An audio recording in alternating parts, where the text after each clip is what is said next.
Good evening. I'm happy to call to order the Palm Springs regular City Council meeting of March 10, 2022. Our first order of business is the Pledge of Allegiance. I invite all of those who would like to stand to join me in standing for the pledge. I pledge allegiance to the flag of the United States of America and to the republic for which it stands, one nation, under God, indivisible, with liberty and justice for all.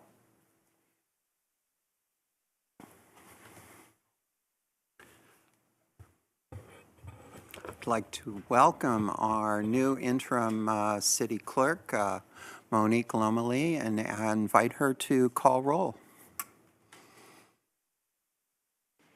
Thank you. Councilmember Holstedge.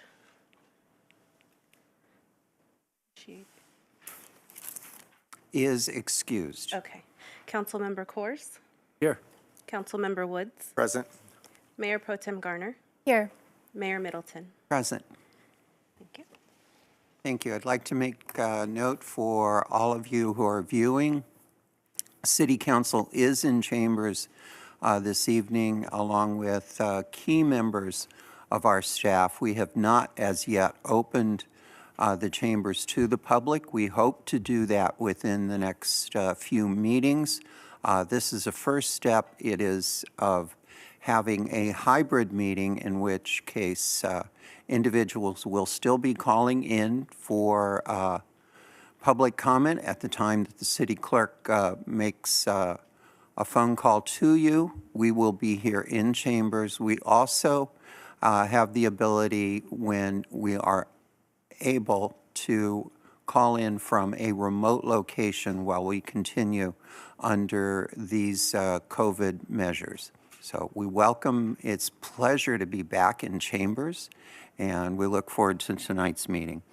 Next order of the agenda is presentations, and first we have a presentation on COVID-19 from Danny DeSalms. And Danny, please come on up.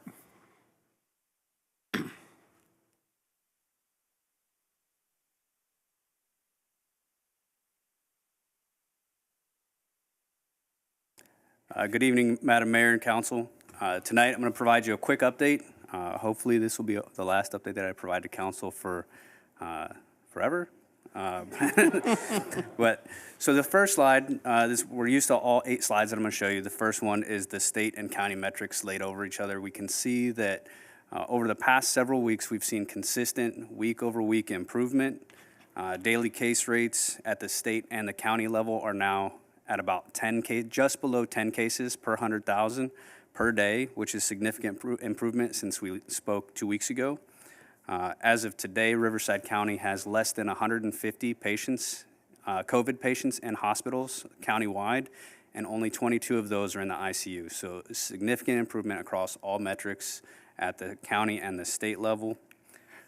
For Riverside County, we saw about a 30% improvement last week over the week before. The week before that, it was a 50% decrease. So we've seen consistently improving numbers with just over 2,000 cases last week. So far this week, the county's only seen 381 new COVID cases. So by comparison, just 2 weeks ago, where we were averaging 600 cases per day, 381 cases over a 3-day period is significant improvement. For Palm Springs, the backlog data finally got updated. It did take me a while to parse through all the data, but all of our data and graphics have been updated, so you can now clearly see the Omicron/winter surge that we had was significantly higher than the surge that we had last year. But we also can see that we've had significant improvement since mid-January. Over the past several weeks, the county or the city's seen consistent improvement, and right now we're averaging 6 cases per day. So that's still better than the state and the county. The Coachella Valley follows the same trend with one exception, but due to Indian Wells' small size, their numbers don't really affect the trend. They went up 3 cases, which for something so small, we don't see that as a change to the trend. So consistently improvement over the past month across the valley. Our wastewater treatment plant data also shows improvement. We've been watching this basically plummet since mid-January. One of our samples last week, our sample on March 1st did come back slightly higher, but when you take the average over the past, if you take the average of the two samples for the past 3 weeks, it's actually remained level, which is good. Taking a closer look at the past 90 days, you can see that sample on the first was slightly higher, but again, over the past 3 weeks, the average remains level. So we're actually sitting in a better place than we were in October and November before the surge. Comparison of this year and last year, you can see that we are sitting at about the same place that we were last spring when we were at our lowest point since COVID started, and we're hoping that it stays that way. And GT Molecular, going back to mid-January, you can see in mid-January they were estimating we had 19,000 cases here in the city for wastewater, and now they're averaging about 600 to 1,200 on the weekends. All right. So that is all I have, Madam Mayor. Are there any questions? Are there any questions or comments for Danny? Danny, again, this is very encouraging news, and I simply, on behalf of council, want to thank everyone in our community who has been supportive of the efforts we've taken and who have followed the precautions that we believe has reduced the number of people who lives that we have lost in our community. So thank you. Next presentation that we have is on the new Acrisure Arena, and I believe we have Arturo Avilas that's going to be made available to us.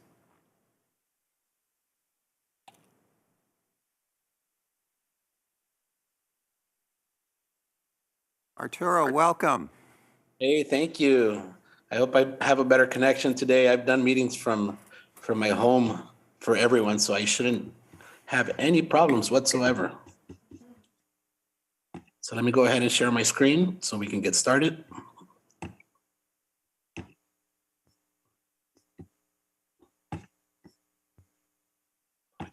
Close this. The presenter. All right, can all of you see my screen today?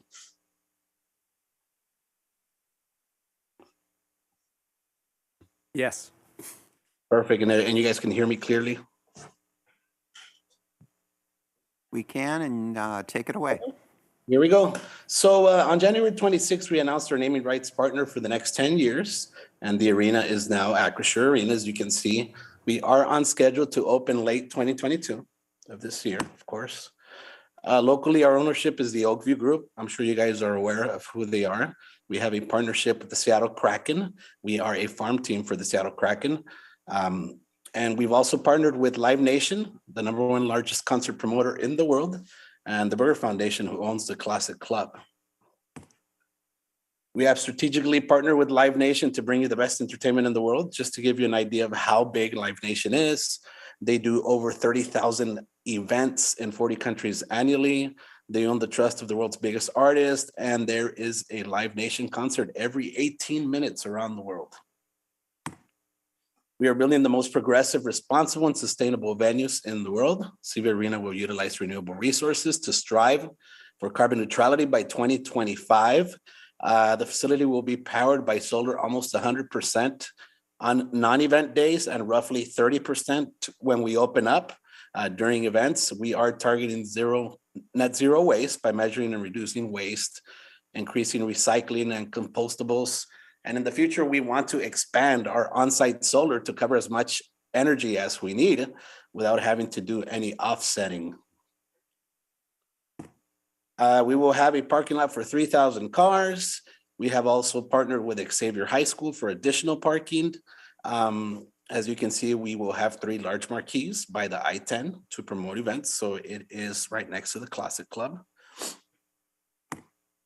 This is a nice, accurate aerial rendering of how the arena is going to look. You can see freeway I-10 going eastbound. What a lot of people don't know about this picture here is this little building here to the left.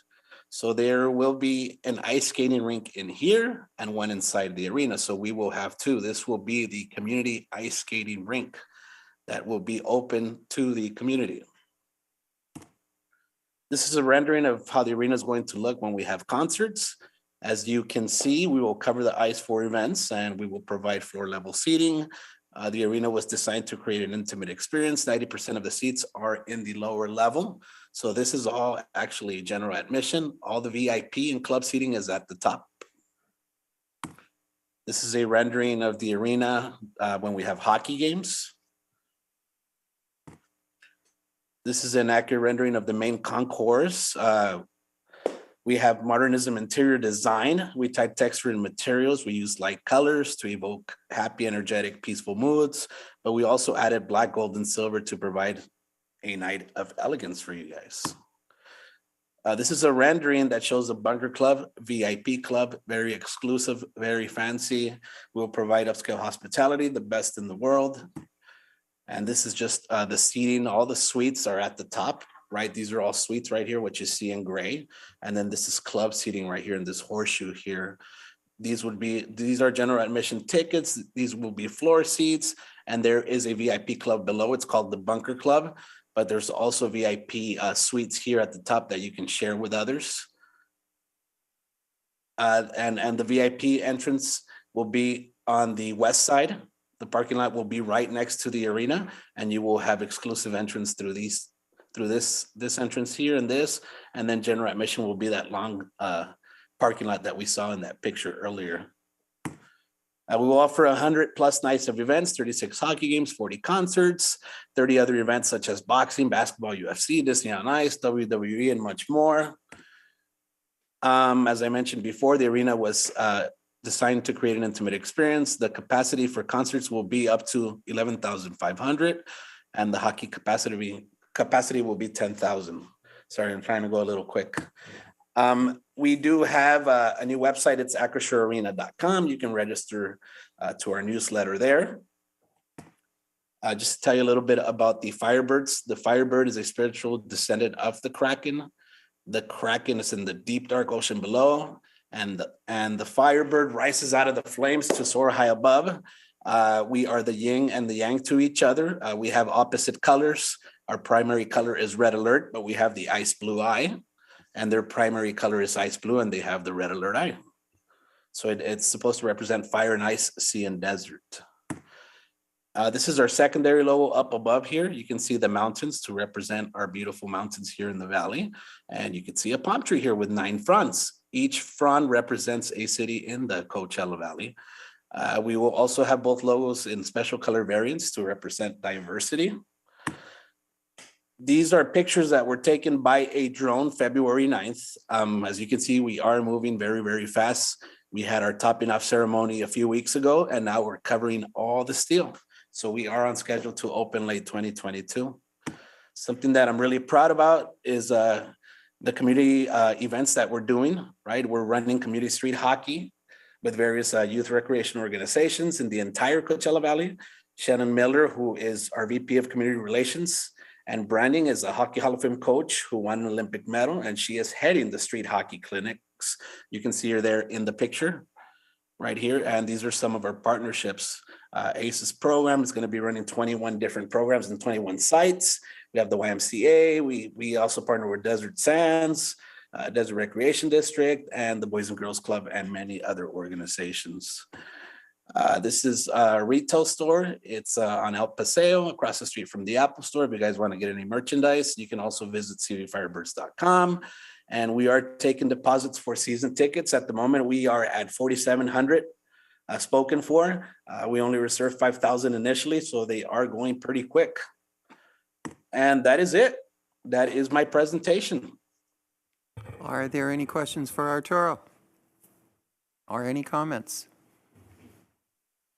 Arturo, we're really looking forward to getting this opened, and as a hockey fan, I am definitely looking forward to getting it open. Yeah, well, thank you so much for your time. I tried to do my presentation as quick as possible and provide you with all the information that was necessary to provide, so. We hope the team skates as fast as you spoke. Thank you so much. Have a good night. Next item is the acceptance of the agenda. The City Council will discuss the order of the agenda and may amend the order, add urgency items, note abstentions or no votes on the consent calendar items, or request consent calendar items to be removed for separate discussion. I would like to entertain a motion for the acceptance of the agenda. Are there any items that City Council or staff would like to have removed from the consent calendar? And I do believe staff has 2 items. Yes, thank you, Mayor and Council. Staff would ask that we remove items 1B and 1E. Both are related to shade structures. Those will come back to you at a future meeting, most likely the next meeting later in March. All right, thank you. Councilmember Coors, Thank you, Mayor. I'd like to remove 1G. 1G. Thank you. And any other items to be removed? All right. Then we will remove items 1B and 1E for discussion at a later date, and 1G for separate discussion this evening. Report of the closed session. I'd like to ask the city attorney to provide a report on the closed session. Yes, Madam Mayor, members of the City Council, members of the public at home, the City Council met in closed session to discuss the items that are listed on the agenda, and there was no reportable action. Next item is public testimony. This time has been set aside for members of the public to address the City Council on non-public hearing agenda items only. 2 minutes will be assigned to each speaker. You will be asked to please begin your time by telling us what agenda item or items you are speaking about.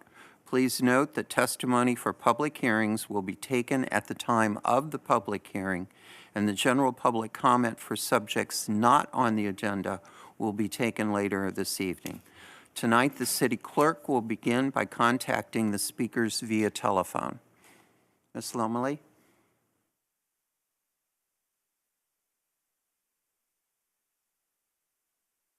Eric England, you are live with the City Council, and you have 2 minutes to give your comments. You may begin.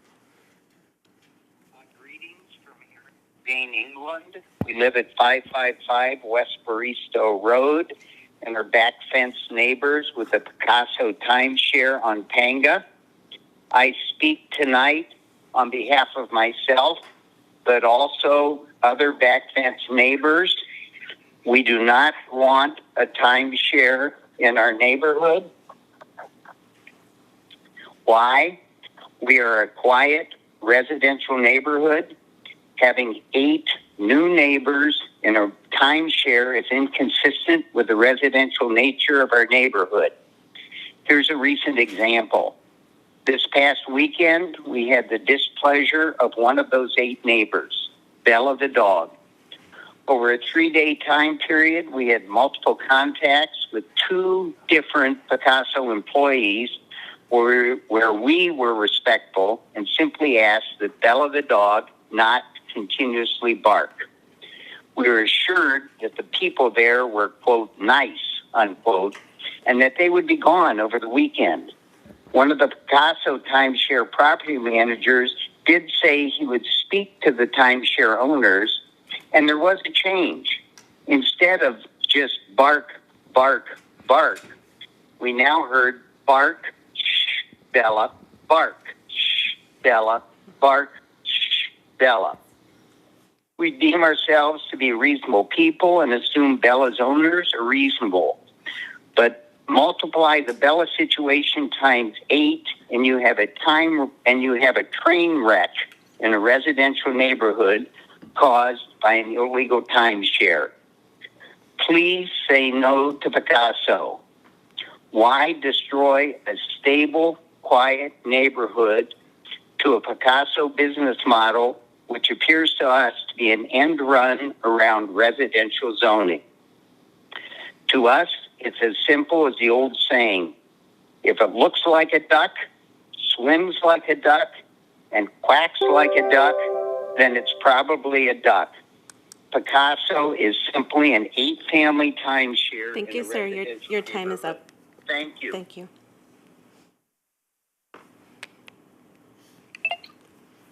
Michael Roberts, you are live with the City Council. You have 2 minutes to give your comments. You may begin.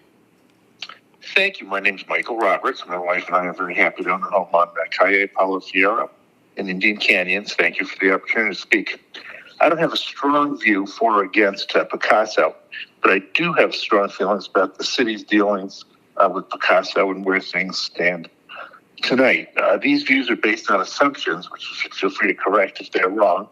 First, I assume that the city's letter by the city's attorney to Picasso reflects the views of the city and of the council, and if not, feel free to disavow it. Second, 3 of the 5 current council members were on the council at the time Measure C was debated in 2018, and the city and these 3 members, Councilor Coors, Councilor Holstage, Mayor Middleton, were very vocal supporters of vacation rentals. So given these 2 beliefs, I find it unfair and inconsistent on the part of the city to beat up Picasso because of their impact on affordability, availability, or because of their perceived negative impact on residential neighborhoods. These are the same arguments that were made against vacation rentals, and the city and the 3 of the council members I mentioned roundly rejected them. So it now seems unfair to use these same arguments, which you earlier rejected, against Picasso. Now, it could be that some or all of you have changed your mind about vacation rentals, and there's no shame in that. As someone famously said, when the facts change, I change my mind. What do you do? But I hope if any of you do speak against Picasso today, you'll explain how you can square that position with the city's current policy in favor of vacation rentals. I do know there's a meeting coming up next month on vacation rentals, and I'm sure you'll have a full discussion of it, the pros and cons then. But if you decide tonight to ban Picasso, then I don't see how you can possibly behave in a principled way and do anything but ban vacation rentals. Thank you, sir. Your time is up. Thank you. Thank you. Bruce Hoban, you are live with the City Council. You may begin your comments when you're ready. Good evening, Mayor Middleton, City Council. I am Bruce Hoban. I am the co-founder and on the board of directors for Vacation Rental Owners and Neighbors of Palm Springs, also known as VRON. We have reviewed the staff report and we have submitted to you an additional list of possible items we request data be provided for. That information is a separate attachment. More importantly, we would appreciate the city staff and city council consider directing the city manager to allocate funding from the vacation rental annual permit fees to be used to bring in additional resources to help everyone get a more granular picture of what data could be made available. This is data outside of Pacific vacation rentals collected by the city. These resources could include experts in demography, analytic consultants, and GIS mapping consultants. These need to be brought in as part of helping us understand what data we can all review. We look forward to our additional items and outside consultants being incorporated into the Vacation Rental Study Session 1 that is coming up, where we will define in more detail what data we will need. We commend the city and city council for outlining a process to review our vacation rental ordinance, starting with the assessment of data needs and the findings of the data reports prior to moving into our policy discussions. Thank you very much.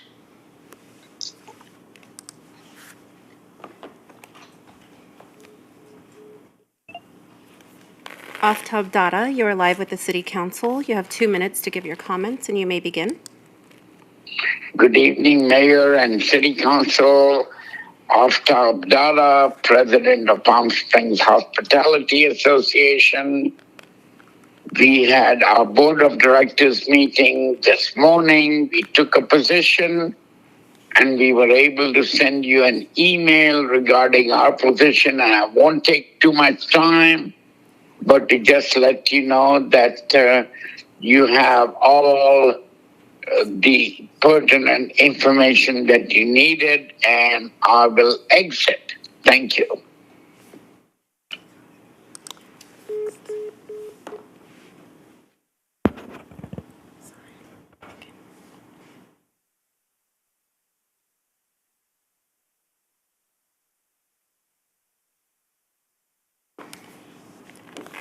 Kathy Wermuck, you're live with the City Council. You have 2 minutes to give your comments, and you may begin. Hello, can you hear me? Yes, ma'am. Yes, I'm speaking on 3A, and it's the general plan limited update. There are a few things that I wanted to bring to the City Council's attention. First, that we had some really good meetings with Pisha and the the Wednesday morning breakfast group. And those comments somehow never got into the update. And I think they're very valuable, and I think they need to get attention from the City Council. On a couple of other items, priority number 1A, which is new, is open space. I think it needs to be cleaned up a little. Open space really had the most comments of any item that came before the Planning Commission. I think most of the letters we received were on the need to keep open space open. And I had provided a slightly cleaned up version of that item in an email to you earlier today. The other is on sustainability. We really didn't add anything about anticipating climate change and actively mitigating against it. I think we need to spell a condition out more that talks about mitigating climate change. It is really different than being a sustainability leader. On the diversity of the city's economy, this work was done quite a while ago, and it mentions nothing about universities. I think it's imperative that we have a institution of higher learning in the city. The other one is on housing opportunities. The number 5 is fairly vague. We need to develop a comprehensive affordable housing policy that includes inclusionary housing, the possibility of upzoning where necessary, and the development of staff to implement that program. Testify on that. I appreciate my ability to do so. Thank you. Brady Moore, you're live with the City Council. You have 2 minutes to give your comments, and you may begin. Thank you. Hi, everybody. I'm Brady Moore. I live in Dallas, Texas. I'm one of the Picasso Palm Canyon owners. I grew up in Laguna Beach. My parents are still there, and I fell in love with Palm Springs as a kid. My grandparents retired out there. Grandfather grew up on a date farm, actually in Indio. So with a long history of nostalgia for the area, I wanted to buy into a real estate investment that I could share with my family so that they could go out and enjoy it. We could gather together and really have a place to make memories. That's why I wanted to be part of the Picasso family and really to make a real estate investment. If this was just a timeshare, then I paid a heck of a lot more than I ever should have. I never would have done that. I've been in the real estate business for 20 years and well versed with multiple rental properties, and that wouldn't have been of any interest to me whatsoever. So I wanted to buy something that would not only be for the family and an investment, but also at a high level and high quality in a great neighborhood. This is something that is shared within family. We all live in $2 million homes in our primary residences and have great neighbors, and we're respectful people who just wanted to have a place to enjoy and be part of a community. And that's what it's all about for us. So I think the pushback here is really surprising, considering the kinds of people that Picasso is bringing into the community instead of empty vacation homes or Airbnb rentals. It's a different level. So I hope that you guys understand the legal differences and things and who we are as people and what we contribute to your economy. Thanks.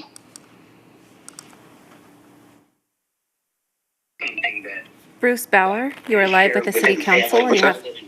Can you please mute your audio? Okay. And then you are live with the City Council. You may begin your comments when you're ready. Good evening, Mayor Middleton, Mayor Pro Tem Garner, and City Council members, City Attorney, and City staff. My name is Bruce Bauer, and I'm an attorney representing Picasso in this matter. I'm commenting on item number 3A. I want to first thank City staff for all their work on this matter. I want to make 3 quick points because I only have 2 minutes to comment on this. Picasso model is to purchase a home in a limited liability company and then sell 1/8 interest in that LLC. The city's ordinance expressly identifies that a timeshare must be 12 or more interests. We do not meet that requirement on its face. We understand to some, Picasso's model for co-ownership looks like it's a new model of owning a home, and therefore must be perceived that it should be covered under existing regulations or a whole new set of regulations. That is not the case. Picasso's ownership is not a new model. Fully 16% of homes in the city are already titled to either in an LLC or a trust that allows for multiple owners. In each of this case, it could be the case that multiple parties are utilizing their homes in the same manner as Picasso. Is the city really going to go down the road of starting to review who's owning property in the city? The Picasso's model is not a timeshare, and the city cannot hammer a round peg into a square hole by insisting as such. The timeshare is just that, when a person obtains right to use a vacation property for a certain amount of time. In stark contrast, Picasso owners own their real estate asset and are not buying time. If the city decides to amend the ordinance and move forward, it must be cognizant of the fact that it clearly cannot regulate the use of land. That it can clearly regulate the use of land, but they are not permitted to regulate who owns land. And that is what they're attempting to do in one of the options in the staff report. The failure to address this issue is striking given the fact that there's clear authority on that issue that states the municipality cannot so regulate ownership of the land. And we provided that authority in our extensive letter we presented to the city. The staff report presents a one-sided, unflattering view of Picasso that is not only unfair, but is inaccurate. The staff report singled out one example of litigation where Picasso has undertaken action to protect its interests and the interests of its Picasso owners. Mr. Bauer, your time is up. I would like to conclude that we believe the city of Palm Springs cannot prohibit Picasso's business model since it's not empowered to regulate who owns property in the city.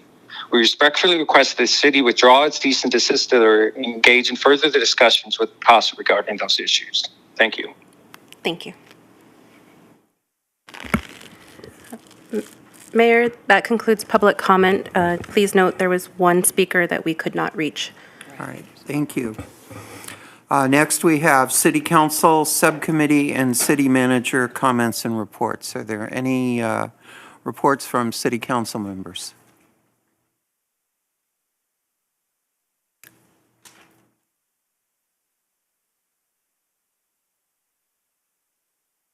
Mayor Pro Tem Garner. Thank you. It's nice to be back in council chambers. I did just want to make one comment about the Navigation Center meeting that we had last week. I know many of you probably saw that on the news, and it didn't go very well. But we are learning from our mistakes, and at the next meeting that will be on March 15th, we are going to have a more open forum style. I will be there. I believe other members of council will be there. And we look forward to having a discussion and answering questions from the public. And I hope that everyone will come and really participate and know that all of us are looking to make this a project that can work and make as many updates as possible with your assistance. So that will be next Tuesday, March 15th at 6 p.m. at the James O. Jesse Center Gymnasium. Thank you. Thank you, Mayor. Just a couple things. So Mayor Middleton and I were at the Palm Springs Hospitality Association monthly board meeting today. There are a number of requests, which I think we'll save till we'll share those at council member requests via us as liaisons, so we can get to our other items. In the last break I was at the Visit Greater Palm Springs, which is our Convention and Visitors Bureau retreat on strategic planning. It's the second phase of that, and so more is going, but it's really looking at our next 5-year plan for the Coachella Valley. when it relates to tourism. And one of the big priorities that came up there was the need for housing that's affordable for people who work in our cities. And today I represented the city, and Jeannie Kays, the director of our library, and other roles temporarily as well, was there as well for the unveiling of the Monopoly Palm Springs edition. It was a really fun event. Mr. Monopoly was there with a really big head and hat. And it's just really cool to see this. There are so many unique things on there, and it reminds us why we love living here. Right? It had mid-century modern buildings, it had city buildings, the library, the visitor center, had businesses that were all really unique to Palm Springs.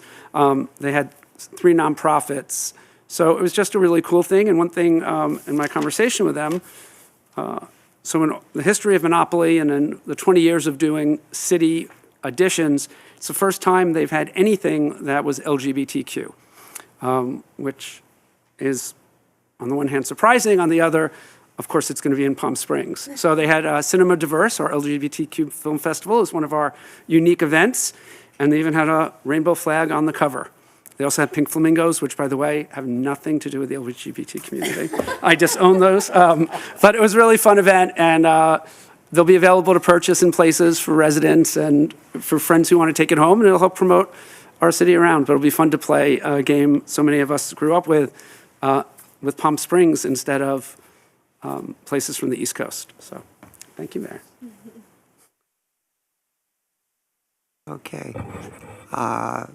Then I get to go last. Yesterday at the Riverside County Transportation Commission meeting, we certainly did not get anywhere close to final status on bringing rail service to the Coachella Valley, but another progress report and another small milestone that will go next week to the California Transportation Commission, again, moving us in the direction of bringing rail service to the Coachella Valley. I was pleased to be able this week to participate in 1PS meeting along with Councilmember Woods, where they got back together in person at the Mizell Center. So we're starting to be able to bring our meetings back into us gathering together in public, and that's a wonderful thing to do. One of the real pleasures that all of us who are members of City Council get to do is to perform weddings, and I'd like to congratulate Brad and Eli on their marriage this week that took place right here in these chambers, and it was a pleasure and an honor to be able to officiate at that wedding. And any of you who are thinking about getting married, don't be bashful about calling someone on City Council to officiate at the wedding. City Council a few weeks ago took a really great step in putting into place AB 43, which allows us to reduce speed limits. To the best of my knowledge, we're the first city in California to take action on AB 43. And upcoming on March 24th, 2 weeks from today at 10 a.m., and we believe it will be at the corner of Laverne and Toledo, we will have the unveiling of the first lower speed limit sign, and I hope that all of us can be out there to witness all of those cars slowing down to follow the speed limit, because we know in Palm Springs everyone likes to observe the law and no one would want to drive faster than the posted speed limit. Did I do that right? Don't make me have to say it again. Lastly, and most importantly, last Friday, I was able to represent the city of Palm Springs at the annual event that is hosted by Find Food Bank to honor the hunger heroes in the Coachella Valley.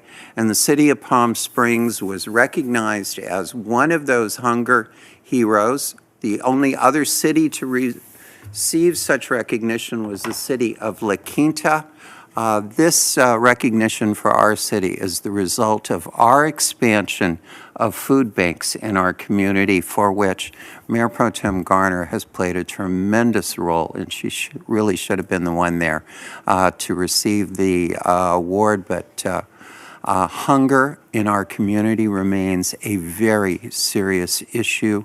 All of us would be surprised at the number of individuals in our community who suffer from food insecurity.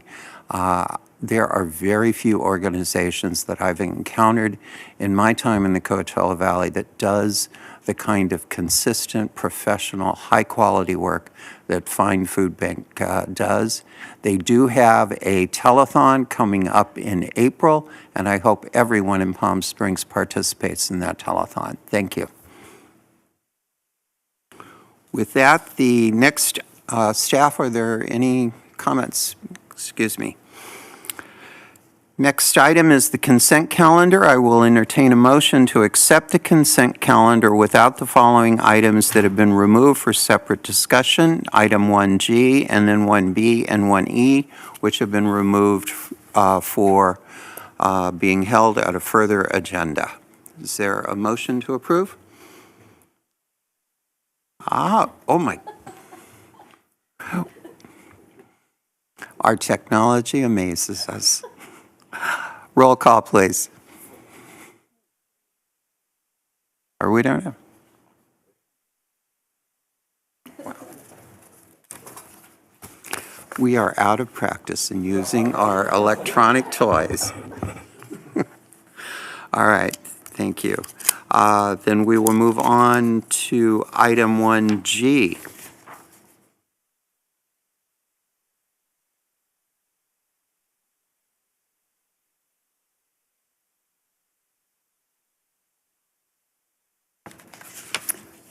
Madam Mayor and members of council, the item before you this evening is a request for approval of an environmentally preferable purchasing policy. That's hard to get out. I'm just going to do just a very short presentation. There's two reasons why we're doing this. Number one is in order to comply with state law, more specifically SB 1383, relative to organic waste requirements. And then secondly, to really establish the city as a leader in terms of our environmental practices. That the practices that we employ here at City Hall should be a model for other businesses and organizations in the community. And so that's really the intent of what we are doing here this evening. With that, I understand that there are some questions. Just by way of background, this was initiated under our former leader, Patrick Tallarico, who developed the policy in working with the city attorney. It was our understanding that he had also worked with the Sustainability Commission in developing this. We were later informed that they did discuss it briefly at their meeting in September, but did not offer much in the way of input to that. So our apologies again. With the transition in leadership, we thought that the Sustainability Commission had put more work into this than actually resulted. With that, I'll go ahead and conclude my comments and go ahead and take your input and questions. I should also indicate that I have Tracy Sheldon, our program coordinator, who has stepped up and done a terrific job in shepherding a lot of the projects that we had in process and keeping them moving. So I just wanted to introduce her as well. So, Councilmember Coors. Great, and thank you for that explanation. And I spoke to the city manager on this as well, because when I first read it, I had a lot of edits, things that I'd like to see us do that we would talk about. So I was a little surprised on consent, but now that I understand we have to do this for state law, and just so it's clear, so we're doing the minimum plus the things we're already doing, right? So that makes sense. I also heard from Sustainability Commission they hadn't seen sort of the draft as well. So I think it's fine to pass given all that, but I would suggest, or be part of motion, however, is that we do have Sustainability Commission work on it. I'm sure you could probably get a subcommittee who would do a lot of work on it. Just looking through things like, we'll only use recycled paper if it's not more expensive. That may not be something right, we want to do as a leading policy. So, and maybe bring it back in the next 7 to 8 months, given other priorities I know that are there. And also look at, we can't do all these at once. So maybe a phase plan for how we're going to phase these things in over time, right? So it's not overwhelming on staff at the same time. So does that timing seem to work? Yes, it would. And actually, what I might suggest is Section 4 of the document is really the only one that's relative to SB 1383. And perhaps what we might do this evening is pass Section 4. The remainder of the document, what I would recommend is that we work with the Sustainability Commission and bring it back to you at a later date. I'll make that motion. I like that recommendation. Thank you. So I'll make that motion.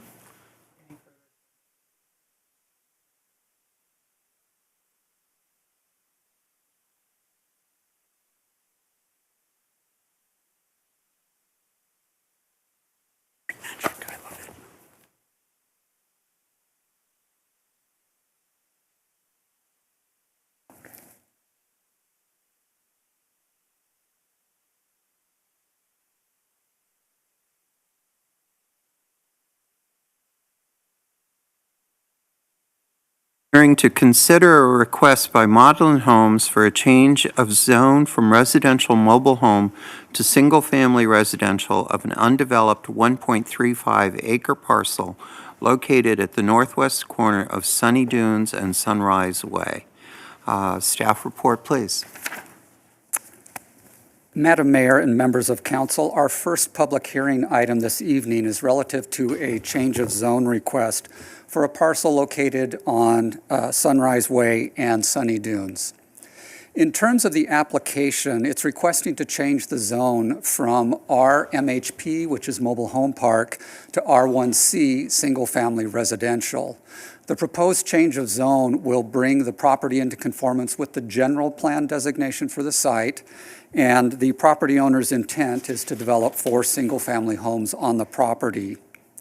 In terms of the general plan designation, I show the parcel here with a red outline, again at South Sunrise Way and Sunny Dunes Road.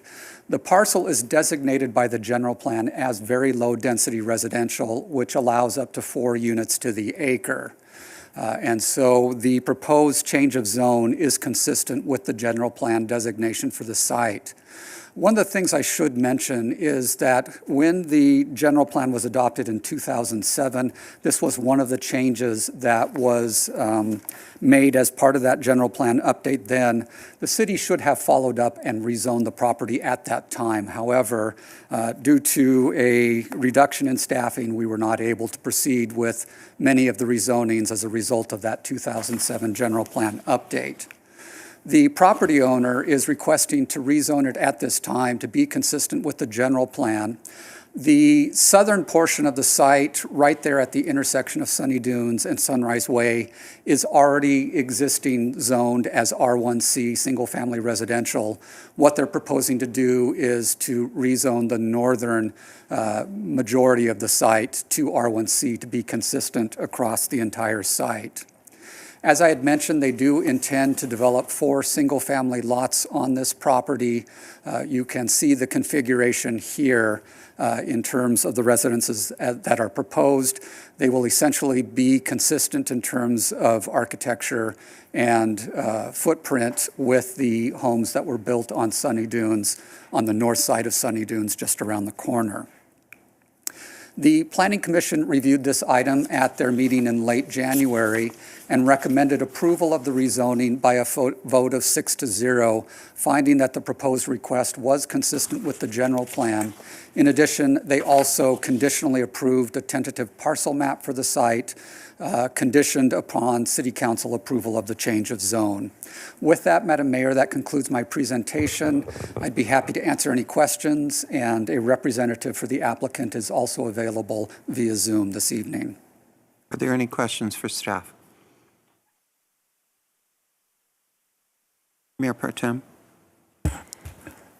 My question relates to, I understand that it was zoned this way, but part of our housing element and everything and the changes we've made recently is creating a lot more density. So why would we not have higher density on this parcel to be more in conformance with where we're at right now? So you are correct. With the recent regional housing needs assessment, we do need to create more housing here in Palm Springs. We recently reviewed a draft of the housing element with City Council and the Planning Commission, and specifically identified certain areas of the city and certain parcels, more specifically, where we would be increasing density. We are looking to increase density in multifamily areas, and then also looking at how we can incorporate residential units in commercial areas as well. And so those are some of the strategies that we have in our draft housing element to do that. Looking at this particular parcel, we did consider this as an option, but I will tell you that we have worked with other applicants in the past looking at how we might do multifamily housing on this parcel. In fact, the current property owner even reviewed a plan with us with some possibilities for multifamily units, but based on the shallowness of the parcel, the access to the parcel, there were reasons why it just was not feasible to do that. I have looked at other options on this parcel in the past. There was probably about 4 or 5 years ago, someone else was looking at doing multifamily, also abandoned it. I had someone else come in looking to do office. And so just based on the nature of the property, its size and shape, and some other conditions relative to the property, it just hasn't been feasible to do more density. I will say this is not much of a consolation.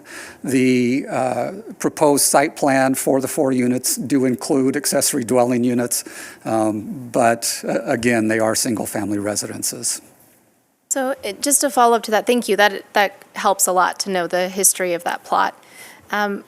Why only 4 homes and not 6, for instance? They look like fairly large homes. They are. There is a cap on density in the general plan for the very low density residential designation, which allows up to 4 units to the acre. If they tried to squeeze an additional unit on the property, number 1, it wouldn't conform with the R1C zoning standards, and number 2, it would exceed the density that's permitted by the general plan. So we're kind of capped at 4 units there. Since we would be changing, though, this zoning, couldn't we change it to low density instead of very low density, or whatever it was, to allow for more flexibility there? We're changing the zoning, but not the general plan designation. Okay. That would be a separate application that the applicant would then have to file. I understand. So this is, what's before us today is very limited in scope. Correct. Okay. Thank you. Other questions for staff? Council? Okay. No? All right. This time, I'd like to open the public hearing. The applicant will have up to 5 minutes to provide testimony, and the public is invited to speak on this public hearing for up to 2 minutes. If there are other speakers, the applicant will be invited to provide a rebuttal of up to 2 minutes. Ms. Lumley, do we have any public speakers on this item? We do not. And does the applicant wish to make a statement? I don't have an applicant listed.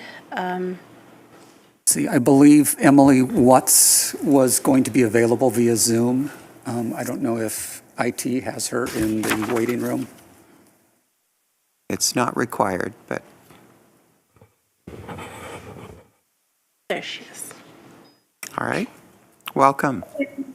Good evening, Council. Thank you so much, Glenn, for your presentation. I'm Emily Woods, the project manager and the applicant's representative.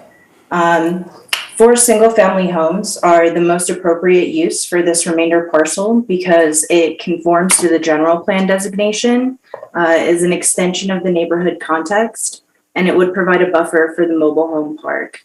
Additionally, the infrastructure improvements would provide a public benefit by increasing safety, property values, and accessibility because it's connecting the existing sidewalks between the residential neighborhood and the commercial center on the corner of Ramon. And then I also want to thank Flynn for mentioning that density bonus that currently we're looking at a 4-bedroom, 4.5 bath. And then I believe with the zone, these would also be eligible under SB 9 for further subdivision. But at that time, we're not looking at that. So thank you again, and I'm available for any questions. All right, thank you. Are there any questions? All right, thank you. With that, I will close the public hearing, and there being no other speakers, is there discussion or additional questions from council?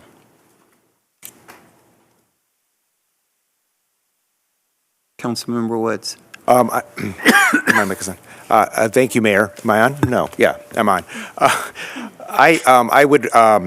I would move staff recommendation with a caveat that I know we're not looking at the site planning at this point, and I see that there is a picture of a potential site plan in the packet. A question would be, are they proposing an ADU for all 4 of the sites, being 8 units total? And can they do that under a new subdivision, or is that only under existing? Yes, they are showing on the site plan that each of the residential units would also have an ADU that would be permissible under the city's existing ADU ordinance. So we will get up to basically 8 units versus 4 units? Potentially, yes. Okay.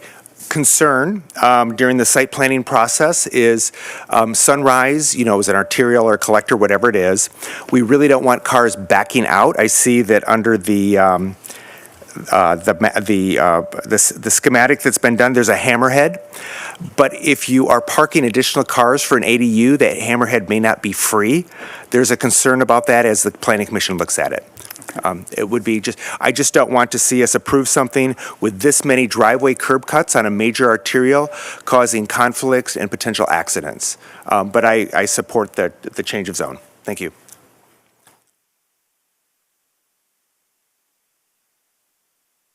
I think one thing about this, even though there's potentially 4 other units, it is just potentially, right? Because they don't have to rent those units at all. They could use them for personal use. This is really difficult for me. And when you look at what were the findings that are required here, then it does make sense to approve it. However, I think this is still another step in the wrong direction in terms of our housing needs. These homes are going to be large, they're going to be very nice, they're going to be over $800,000. And as we know, we're flooded with very expensive places, and we don't have any moderate housing, and we don't have nearly enough affordable housing below that. And I would really like us to make sure that we stop with the very expensive homes and really focus our energies on attracting homes that are more affordable for our residents, because this seems to be our continuing trend, even though we talk quite extensively about lower income and moderate income properties. So I just want to put that out there because I know that there's so many residents that are concerned about this and are being pushed out of our city. So while this is something that makes sense under the law and our zoning code, I would like to see us do more to prevent this type of thing from happening in the future. Are there any other comments from council? This is a development that's in my district, and I'm very familiar with the homes that were built on Sunny Dunes. I've actually have friends who own homes in this development. They were, when they were built on Sunny Dunes, actually considered to be more modest in terms of price points within Palm Springs, which price points in Palm Springs today, very little to nothing is modest. But These homes were extremely well executed. They have been very positive contributors to the community, and I'm pleased to second the motion and very pleased to see these homes get built. I think there is a need to build homes across the economic spectrum, and we've got to continue our work to find other alternatives, which we have in a couple of places to build more affordable housing and more multifamily housing. If there's no other comments, then we have a motion and a second. We'll do the vote. Thank you.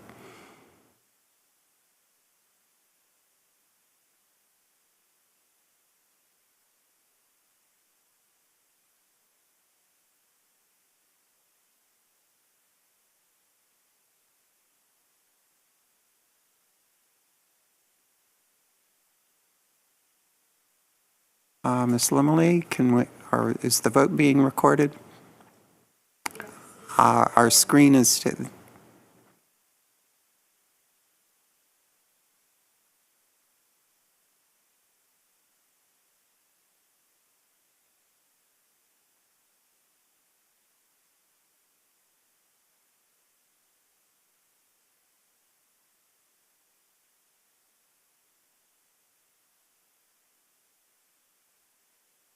All right, thank you. Next item is item 2B, a public hearing regarding Community Development Block Grant 2022-2023 Annual Action Plan and Budget. I'd like to ask for a staff report.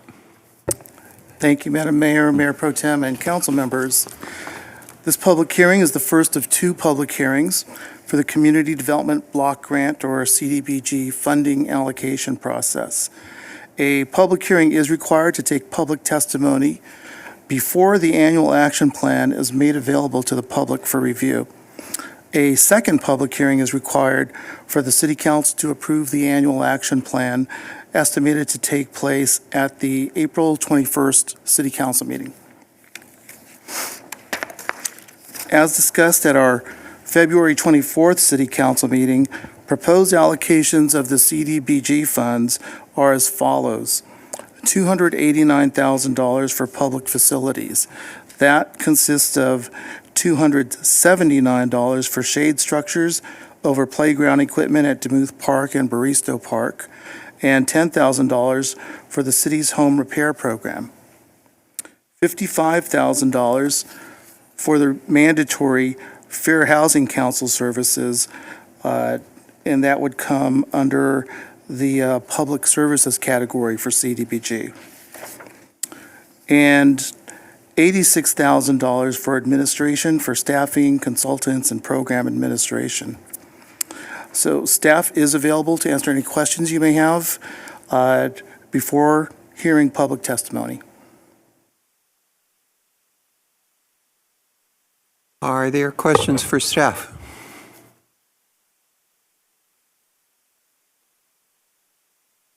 Jay, you're getting off. If there are no questions for staff, then at this time I'd like to open the public hearing. The public is invited to speak on the public hearing for up to 2 minutes. Ms. Lomeli, do we have any public comments? No public comment. All right. There being no other speakers, the public hearing is now closed. Is there any additional discussion, questions, or is there a motion? Mayor Pro Tem.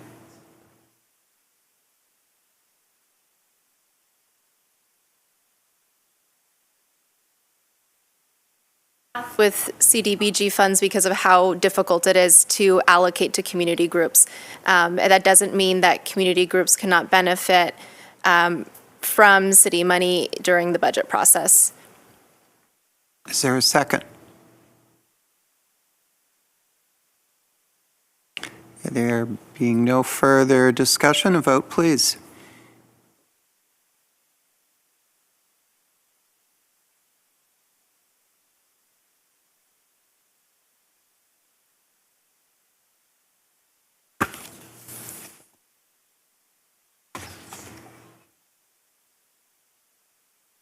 Okay.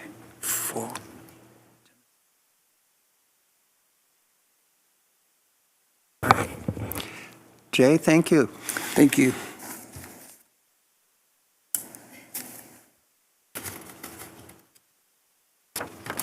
So, next item is item 3A, a discussion and direction regarding Picasso and similar operations within the city of Palm Springs. I'd like to ask for a staff report. And I just have to recuse myself from this for financial reasons.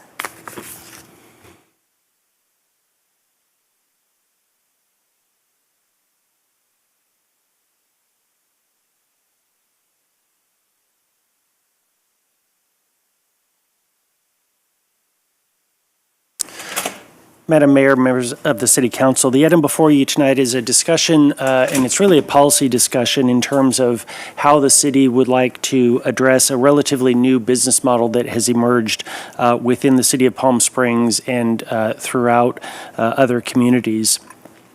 The item pertains to a business model that has been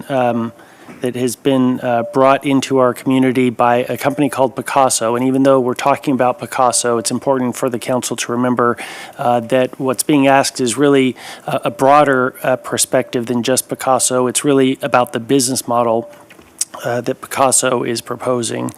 Essentially what Picasso does and what their business model does is it purchases residential properties and then sells those properties to limited liability corporations, which are essentially companies, corporations of a different form.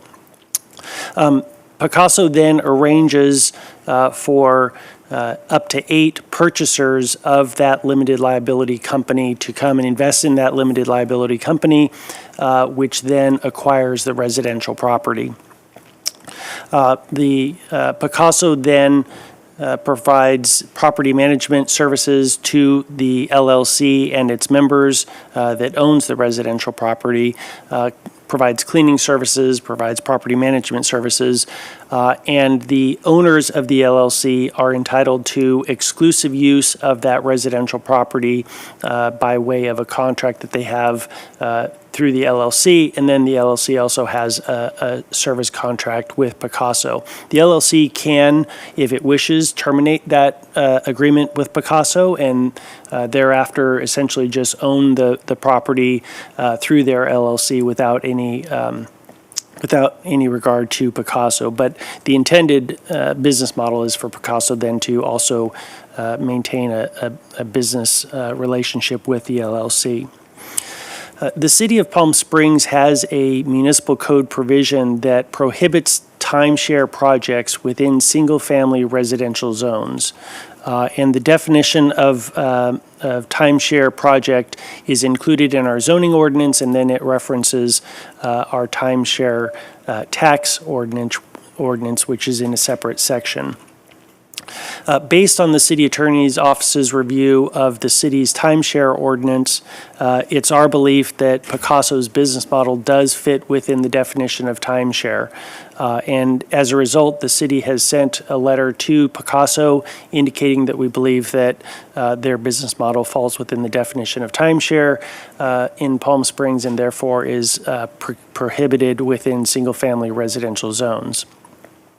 To their credit, Picasso did reach out to the city and its officials late last year in the fall of 2021 and met with various city officials, including the city manager, myself, and then Mayor Holstage, kind of explained what their business model was and attempted to reach out to the city.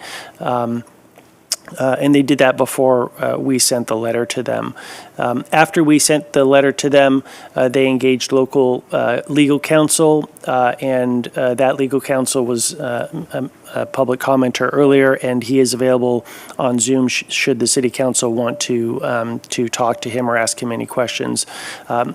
He was very professional, and he maintained dialogue and communication with our office through this entire time. Picasso's legal counsel subsequently sent a letter asserting that they don't believe that their business model falls within the definition of timeshare under ordinance.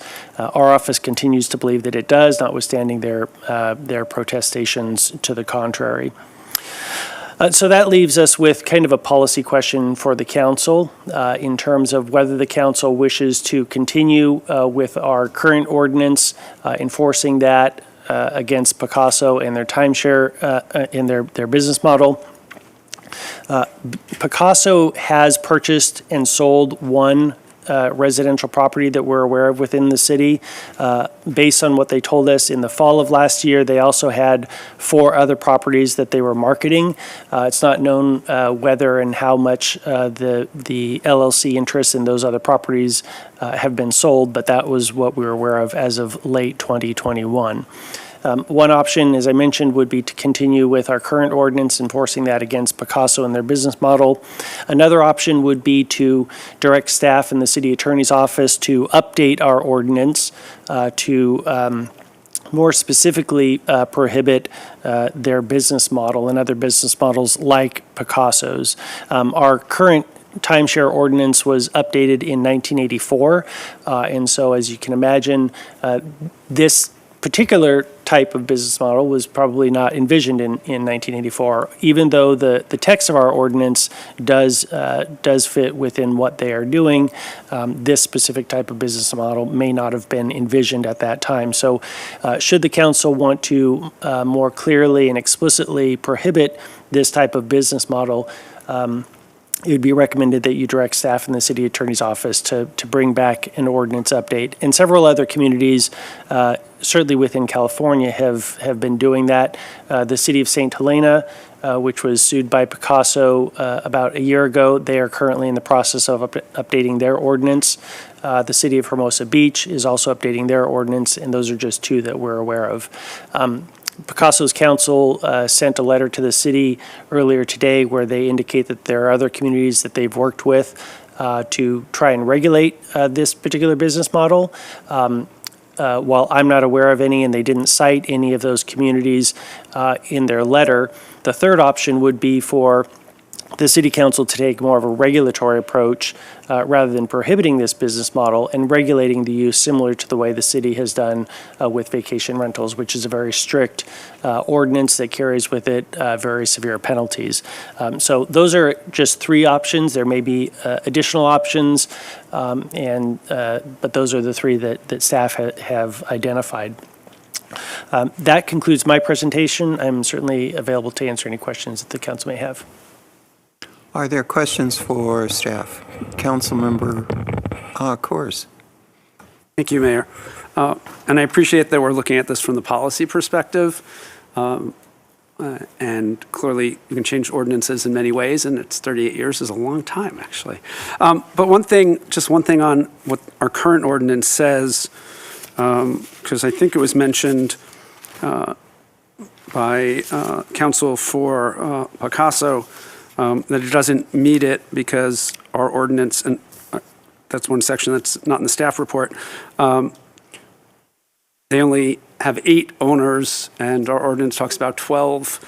But the way I'm reading, I just wanted to read it for the public and for council and for you is, so our code section 93.23.11, which talks of use or occupancy of land on a timeshare basis. The definition, the first one is, for purposes of the section, a timeshare project is one in which timeshare rights or entitlement to use or occupy any real property or portion thereof has been divided 12 or more time periods for such right and entitlement. So what Picasso is saying is their owners can use it for at least 2 days or up to 2 weeks at a time. So if everyone used it for 2 weeks at a time, that would be 26 time periods. And if everyone used it for 2 days at a time, it would be 184. So to me, this clearly doesn't fit or is not allowed in our ordinance, but I just want to make sure I'm reading that correctly. That's correct, Councilmember Coors. Our ordinance provides that a timeshare is basically a use of property that is divided into 12 or more time periods, and you're absolutely right. Even though there are only 8 owners, up to 8 owners, the time periods that they're entitled to occupy are from 2 to 14 days. And so even at the maximum of 14 days, that's going to provide for more than 12 time periods that the property has been divided into exclusive use. So that is why it meets that's part of the reason why it meets the definition of timeshare. Okay, and why we need to look at this from a policy perspective to either change that if we want to allow this or not. In the question frame, Picasso's, I think, the first one I'm aware of in the country who's doing this, but whatever we do related to them or tonight would apply to something similar. So if we decide we want to change the ordinance to allow this use, someone could have 52 owners who each have use of it for a week, different owners. Is that? Theoretically, yes. Okay. Just from a policy perspective, as we talk about it, I think they're the ones right now, but obviously this is a broader issue. And then I appreciate I got their sort of the rules that the owners agree to about no events and noise and no vacation rentals and all kinds of stuff. Given, I think the first one, I'm not sure if it's the first one, I think it is, it's across the street about 4 houses down from where I live. I know that owners or whoever's been occupying it has not always followed those rules. So what is our enforcement ability to enforce any of the rules regarding parties, events, noise, or anything like that? This type of operation? The city would have no legal authority to enforce those contractual provisions by the owners. The city would be limited to its existing enforcement authority over things like noise, parking, light, those types of things that exist throughout the city. But the rules that they agree to initially, the city would not have any authority. And for that matter, the members could decide to change those rules themselves. If they broke away from Picasso, they could change the LLC agreement and have no rules or lesser rules. So there really wouldn't be any enforcement authority to speak of. Okay, that's all I had for questions. Thank you. Questions, Council? Just very quickly, can you talk a little bit about the Department of Real Estate, the State Department of Real Estate, and how that applies and what we should be looking at in our decision-making tonight? Sure. So the Department of Real Estate regulates timeshares more in the sense of, from a consumer protection standpoint, based on historical practices that have occurred with what people typically think of timeshares in terms of maybe Hyatt or those types of large timeshare projects. That said, the cities that are looking to update their ordinances are using some of the definitions from the state definitions, and so that's what we would recommend should the council decide to go that option. And I have a few questions. Mr. Bellinger, if 3 or 4 friends or family members gathered together and wanted to buy a second home in Palm Springs, is there any action that the city would take to prohibit that use of multiple individuals coming together to purchase a home and form an LLC to be able to have that home? Based on what you described, no, there wouldn't. And that kind of typifies what the distinction is between that scenario and what Picasso is and what other timeshares are. And that is timeshares, either the kind of quintessential projects or what Picasso is doing is having an agreement that provides for exclusive use over certain time periods. The scenario you provide doesn't include any of that. It sounds like more of an informal arrangement. Certainly the ownership is somewhat similar to this, but in terms of the use of the property, what your scenario envisions is different from what Picasso is doing in terms of having a contractual relationship between these parties and also with Picasso itself. So just to flesh out my scenario, three siblings that are of adult age all come together and agree to purchase a second home in the Palm Springs community. And they each agree that they will get 4 months use of that home. So they've divided it up by time, yet they own it collectively. City has no interest in that transaction. Not if they don't divide it into 12 or more time periods. In other words, if those 4 months are consecutive 4 months, then they still don't meet the definition of timeshare under our ordinance. So that very large family of 12 is out of luck. If they divide it that way, yes. All right.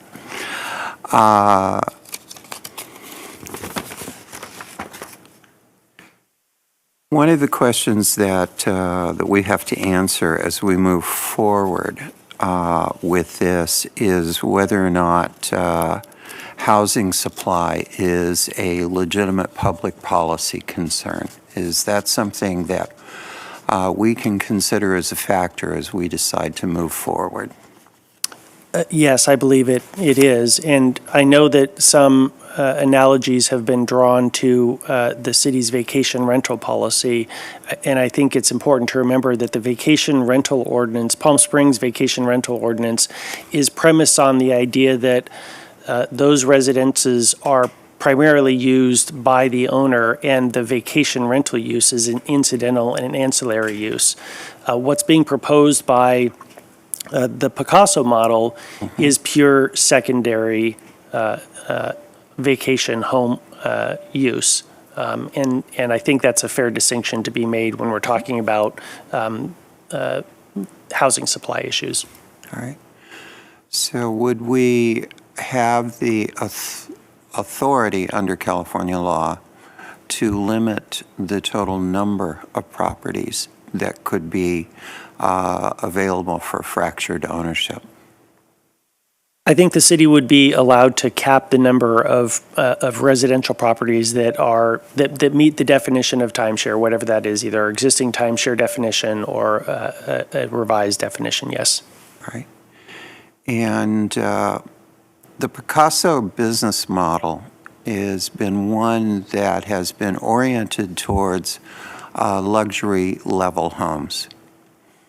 And luxury gets defined in a lot of different ways, but is there any ability for us to set limits on what type of home could be available for fractured ownership, such as requiring that it be 2 or 3 or 4 times the median price of a single-family home in Palm Springs? That is an interesting question. I can't say that I've seen that being done. I think I'd probably want to look into that a little bit further before giving a final answer on that one. I think that's a question that I'm particularly interested in as to some ability to define a luxury level and restrict this type of home to luxury, to that level and above. And I'm not necessarily saying that's where I want to go, but clearly getting down below that luxury level in this market creates concerns. Right. One of the questions has come up with the 12 timeshares. So if the business model of Picasso was different, with 8 ownership levels and only 8 time periods during the course of the year in which someone could own, would that still fall within the within our timeshare ordinance? No, it would not. All right. And if Picasso were to agree to have the city be able to enforce some of their noise ordinances and the like, would the city then be able to act as a regulator and enforcer of noise ordinance? I think it would put the city in a very unique position with the occupants. We wouldn't then necessarily have an ordinance the way that would be capable of being enforced the way we normally enforce our ordinances in terms of citations and other consequences and remedies. So it would basically be a contractual relationship with those occupants, and those aren't always as efficient to enforce contractually as ordinances are. I follow what you're saying, and where I'm coming from is one of the options that's been laid out to us is that we could create a regulatory regime. And I'm trying to flesh out what that regulatory regime could potentially look like. And certainly the effective model that we have for a regulatory regime is our vacation rental ordinance, where we have enforcement personnel who go out to enforce what, in this case, are city ordinances. But is there any legal mechanism by which we can have our vacation rental ordinances or the equivalent thereof apply to this business model? Yes, we could. So if we adopted an ordinance, modeled after our vacation rental ordinance that incorporated the contractual provisions that Picasso has provided, then that would essentially have that effect of having the regulatory regime. I see one of my colleagues making motion. I thought that was an interesting point, and I was just thinking, right, something similar to, without having thought for sure what I think on it, but something similar to our vacation rental ordinance, that would be for timeshares in residential neighborhoods, per se, right, in an R1 zone neighborhood. I think one kind of tricky component of that would be what the remedies are. Currently our vacation rental ordinance has some severe penalties in terms of prohibiting the use of the property as vacation rental after 3 violations. Once you've got up to 8 owners who are owning a property through an LLC, that becomes a little bit more tricky to dismantle if you end up with those 3 violations. But that would just be something that we'd want to think about. All right. So one of the questions that I've been asked by a number of individuals over the last few weeks, and I think it's a very good question, the Picasso model calls for 8 ownerships. If we were to allow this to go forward, what is to prevent the next entrepreneur in this area to divide ownership by 16 or 32 or 64 units of ownership? That is a very good question, and that they would not be subject to our ordinance, likely, depending on how they divided up the time period. Is there any other questions? I would like to, if we could, bring Mr. Bauer back to specifically comment on the legal question as to whether or not he agrees with the legal analysis that this is a division of 12 or more timeshares as opposed to 12 or more owners.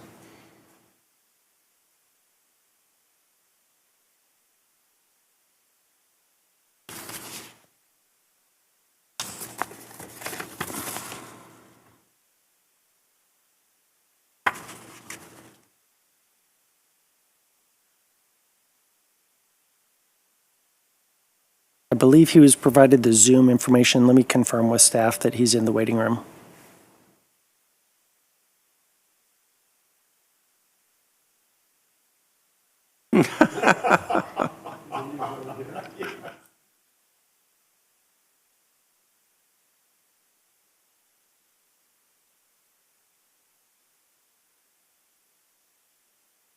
Sounds like he's getting in there.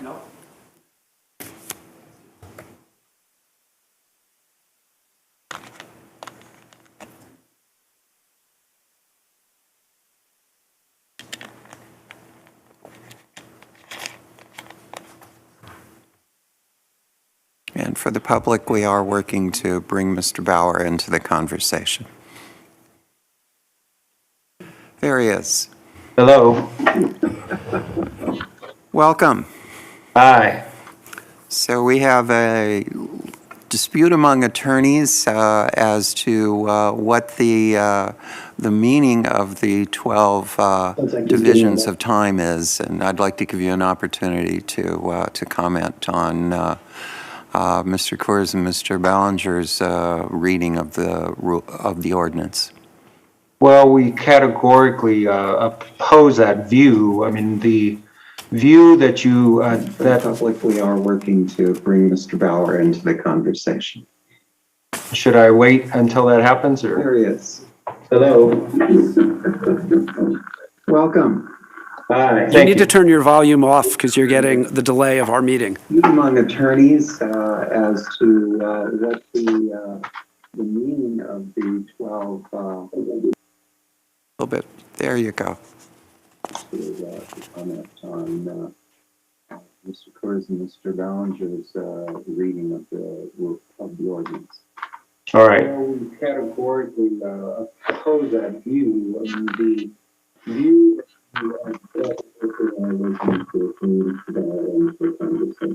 Bruce, you need to turn off the TV portion. Oh, you can't. Welcome. You need to turn your volume off because you get the delay of our meeting. Among attorneys.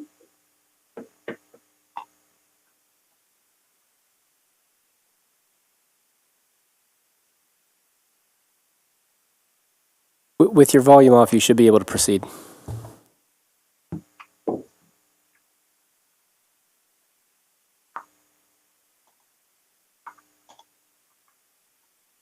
All right.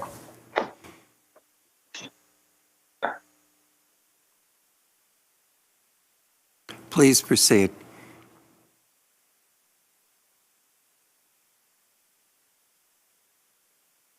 Now can you hear me?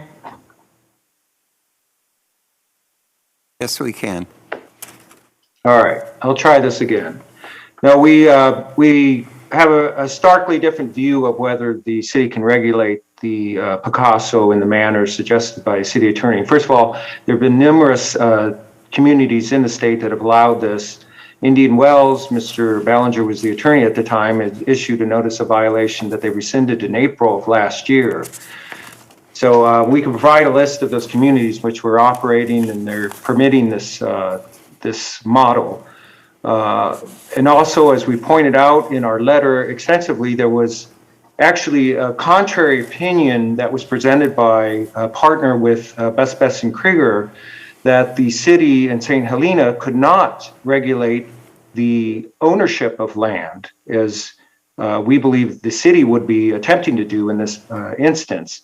While the city is within its powers to regulate land use, that's sort of the quintessential function of a city is to regulate land use, they're not permitted to regulate the ownership of property.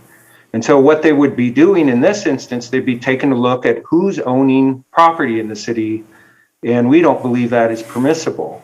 I cited the instance of, I think 16% of the property in the city is already owned in LLCs and trust. Is the city going to go take a look at those LLCs and the form and the function of those LLCs to see if there's partners that are operating? There could well be LLCs that exist currently that have 8 or more members that are using that in a similar manner as Picasso. So is the city going to go take a look at family trusts to determine if there's 8 family members using a piece of property? You can see the problem that exists. And so we don't believe such a statute would withstand constitutional muster for the reasons we set forth in our letter. And we don't believe this is very well presented, and there's certainly further analysis that's needed before the city takes any action in this matter. All right. Mr. Bauer, specifically, you raised the question in your presentation earlier that the timeshare ordinance did not apply because there were fewer than 12 members. And it is the opinion of the city attorney, as I understand it, and also Mr. Coors, who is an attorney, falls in the same camp as I understand it, the belief that our ordinance refers to 12 time segments as opposed to 12 members. And clearly under your model, since no more than 14 weeks at any given time can a homeowner reside in the property, that there are at minimum 26 time segments to your model. Well, the difference is that in a timeshare, a person purchases a piece of time. That's what they're purchasing. That's why it's called a timeshare. In our model, it is not the same. You are a fee owner. You are one of the 8 owners in the property. And so they're just categorically different. They're not the same. So it's not really the 8 or the 12 number that's, the differentiating factor in this matter. It's the fact that we are not a timeshare. And the city cannot regulate who owns real property in the state, in the city, in the way that is being suggested. Councilmember Coors? Great. Thank you, and thank you, Mr. Bauer. We can disagree on that, but I want to focus on some of the policy things because on this. But one of the things you had said just now again was 16% of the homes are owned in an LLC or trust. And in the Valley Voice, it actually was slightly different, so I just want to make sure I understand it, and it might be relevant for another conversation we're having tonight. That 16% of the homes in Palm Springs are non-owner occupied and owned in an LLC or trust. So is it both of those? So for example, I'm a full-time resident. My house happens to be in my trust because it makes sense for estate planning. Am I in that 16% or am I not? Because in the Valley Voice, I wouldn't be, but in your comment, I would be. So I just want to make sure it's clear. That I don't know. I don't know the precise number. I know there's a large number. I know in Newport Beach, they did had a study session regarding Picasso, and it's operating there. And the city presented this issue, and in Newport Beach, the number was 53%. The property was held residentially in an LLC or a trust. So I don't know the precise number, but the point of it is it's not really the number, it's the issue itself. No. Is the city going to start looking at trusts and LLCs and pulling them apart? Okay. And Mr. Ballinger, are you still the city attorney for Indian Wells? I am not, but I do think the record should be clear. The City of Indian Wells did not rescind the NOV. They said they would not be enforcing it at the time, which are two different things. The City of Indian Wells presumably can still decide to proceed with enforcement of its ordinance should it wish to. So that should be clarified. I have the letter dated April 22, and the letter says, please be advised that the city will be rescinding the previously issued notice of violation issued in connection with the property at 77003 Iroquois Drive. That was signed by Mr. Ballinger. Mr. Bauer, is it the position of Picasso that the city can or cannot regulate fractured ownership, such as in a fashion that we use with vacation rentals? We certainly can and do within the scope of timeshares, because that is regulating the use of land.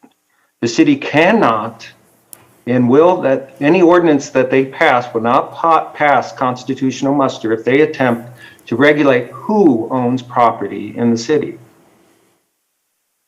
All right. Now, we can begin a discussion regarding the regulations, or we can begin a dialogue with Picasso if there's certain things that the city would like to undertake to, in other respects. And that's the dialogue I thought we were having. All right. So Picasso is open to regulation. And of course, it depends. Certainly, what we're talking about, it depends, but we're certainly open to that dialogue, yes. All right, thank you. Councilmember Coors. And my understanding is similar. I just want to confirm that with the city attorney from my research on this is we can't pass something that would say anything about who owns the home, if it's what fraction it is, anything like that, but we can say something when it comes to use, time periods, things along those lines. People could use the home. Is that accurate? Yes, that's correct. And the staff report in the St. Helena case concluded by stating that the city could regulate based on the use of land and other characteristics of the Picasso model, such as exclusive use and time periods. And so that's what they eventually settled on. Okay. See, lawyers can agree, Mayor, sometimes. Okay, thank you. That was all the questions I had. I appreciate it. All right. Are there any other questions for Mr. Bauer while we have him here? Okay. Mr. Bauer, thank you. That exhausts the questions that I had and that my colleagues had. Thank you. Now, is there further discussion? Councilmember Woods. Yes, Mr. Bellinger, can you just, to pick up on that conversation and also the conversation that Councilmember Coors had, there really is a difference between, somebody setting up an LLC, which might be to protect your assets, or if you're a celebrity or something, than what they're doing. And can you just expound on that here? Yes, and it actually kind of tears off of what I just said, which is, should the council give us direction to either update the ordinance or regulate, we would not be regulating based on the ownership, whether it's owned by a trust or whether it's owned by, what's sometimes referred to as fractional ownership. What we would be regulating is how the property is used in terms of being split up into occupancy periods of a particular number of periods. So that's the distinction, and it's a fine distinction, but it can kind of be borne out by, technically, the property that Picasso has sold to its LLC and is now owned by up to 8 owners, if they broke away from Picasso and they decided to allow one of its members to use the property for the entire year, that would not be subject to our regulation, because our ordinance does not depend on how many people own it or how it's owned. It depends on how the property is used and how its occupancy is split up. And traditionally, with an LLC, there's a managing partner. And does that have any bearing on this at all when we look at it? My recollection of corporate law is that there is a managing member, at least of LLPs. I'm not sure if that's the case with LLCs, and I haven't dug into the corporate documents of Picasso's LLCs to see what they say about having a managing member. Thank you. Councilmember Coors. Great. Just to follow up on Councilmember Wood's comments, and thank you for those questions, is because in the Valley Voice, they said it was also non-owner occupied. And a lot of rental homes, people do own those, full-time rental homes in LLCs and trusts. And I know we'll be talking about vacation rentals and home ownership later tonight, but a lot of those could be homes that people are renting who live here full-time, right? Raising families, workers in the city, may not be at the price point Picasso primarily is buying, because there are people who buy $1.2 million homes to live and raise families in Palm Springs at this time, given our price point now. So it's an interesting data point that I might add to my list for our next item. But I think there seem like there are two different issues here, right? So one is, do we want to allow property, regardless of how it's owned, to be divided up into more than 12 time segments? And then if we do, what rules, if any, do we want to apply?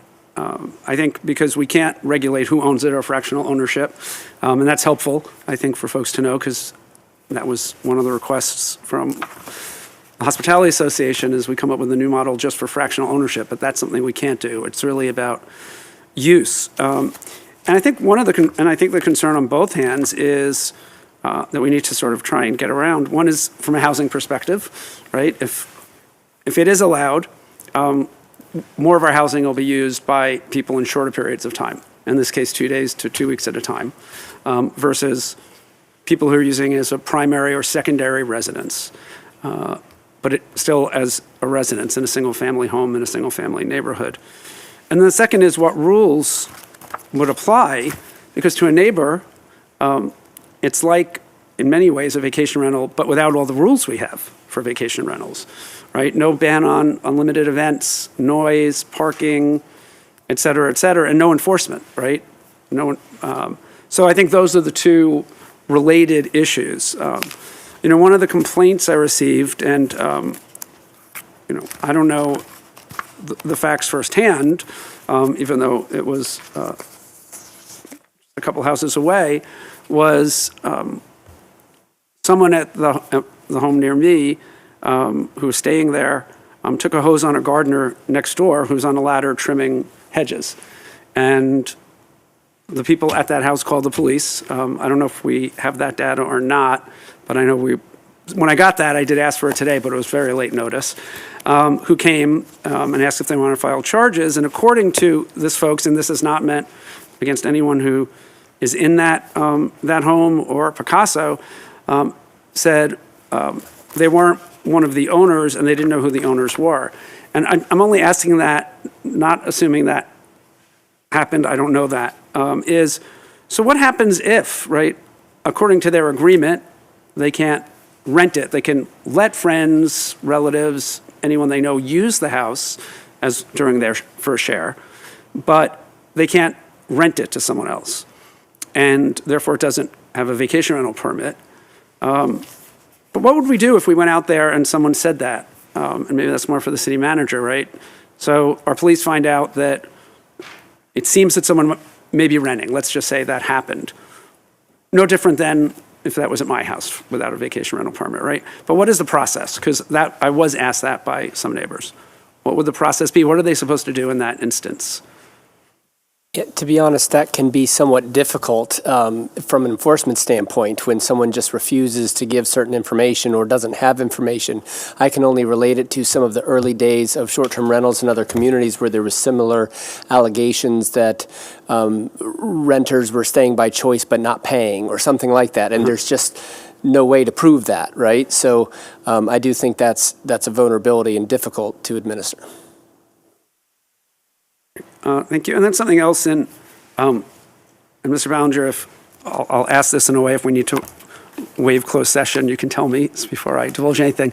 But conversations thus far, can we discuss with Picasso? I know there was an offer that they might be open to some regulation.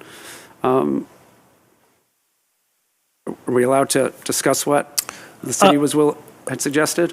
I'm able to share with the public what my conversations with Mr. Bauer were, and those were that we asked Picasso to hold off on marketing properties within Palm Springs while we go about looking at different approaches to deal with this.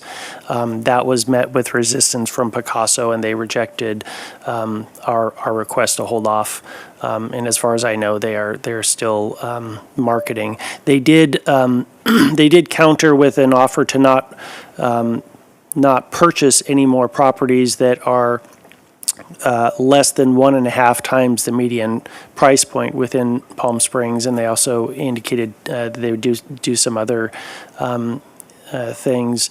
But in my view, that was not a real solid offer, since it's our understanding that they aren't purchasing and marketing properties that are less than 1.5 times the median price anyhow. So they really weren't providing us a counter offer that would put us a halt on what they're doing. Were they willing, while still marketing the 5 I think they have, for one of which may be full, from what I understand it, not to buy any more homes at any price point while we had this discussion? No, it was just an offer to not purchase any more properties that are less than 1.5 times the median. Which sort of brings us back here. Okay, thank you. So We've only had a short time to be responding to this. I know in the last few weeks, I've received a number of phone calls and comments from individuals that are concerned about the business model. And most of those concerns have followed very similar concerns that arise with problematic vacation rentals. Issues of noise in particular. I think we've got a commitment from Picasso that they are open to regulation. The only way that I could support this business model would be that it would be one that would be very heavily regulated, somewhat along the lines of what we have for our vacation rental program. We are missing one of our colleagues this evening that would weigh in on this. I would propose that we continue this item to allow the city attorney and city staff to engage further discussions around a regulatory regime and to see whether or not it is possible to come up with a proposed regulatory regime that would work for the city and our residents, as well as working for Picasso.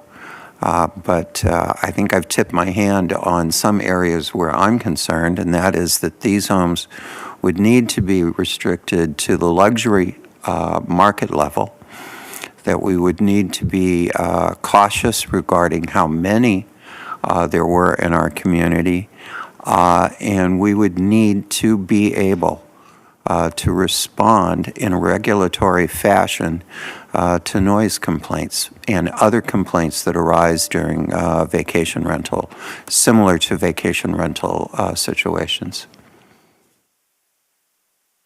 Councilmember Coors. Thank you, Mayor. So I'm, open to trying to have that dialogue, but the way that the city attorney tried to have it, right? If they're going to buy more homes and market those new homes, I appreciate maybe they bought some homes, and obviously they can market them and we could have regulations. But if they're going to continue to buy homes in Palm Springs and advertise and to buy more homes with this model while we're trying to talk to them, which they have so far rejected, I'm not comfortable just delaying it because we're adding more to this, and I'm never comfortable, I think as you know, in us allowing people to break what we believe is our view of the law. Correct. And then expand that while we're doing that. So if they were willing to do that, great. If not, and I'm fine if you want to approach them with that again, but absent they're agreeing not to buy new homes, my request would be that you bring back something that puts similar timeshares in R1 zones into the same rules as vacation rentals. And we could start with that because we have that. Doesn't mean that's what we'll end up with. Also, what you think you need to update our zoning if we decided we didn't want it at all. Obviously, if we want it, it's really easy to update our code. We just take out the 12. But I don't want like months to go by when they buy 5 more homes. If they're not willing to do, in good faith, we'll negotiate, but not if they're, I'm okay if they market their ones. I don't like it, but that seems a lot easier to stomach than buying new homes. But that's just my view. I'd rather they market them, but if they've sold 3 shares, it's sort of a weird, even though they had noticed months ago from you and chose not to follow the cease and desist. Councilmember Woods?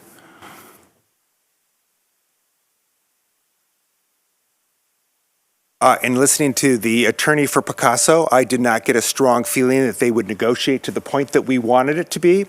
Our vacation rental ordinance is very strict. It requires people to pre-file their driver's license, so when the police show up, they know who's there, they know who they're dealing with. It's a huge thing. It's a huge regulatory thing the city would take on that we have not taken on. It's almost, even though we have a department that does it, it's really expanding that.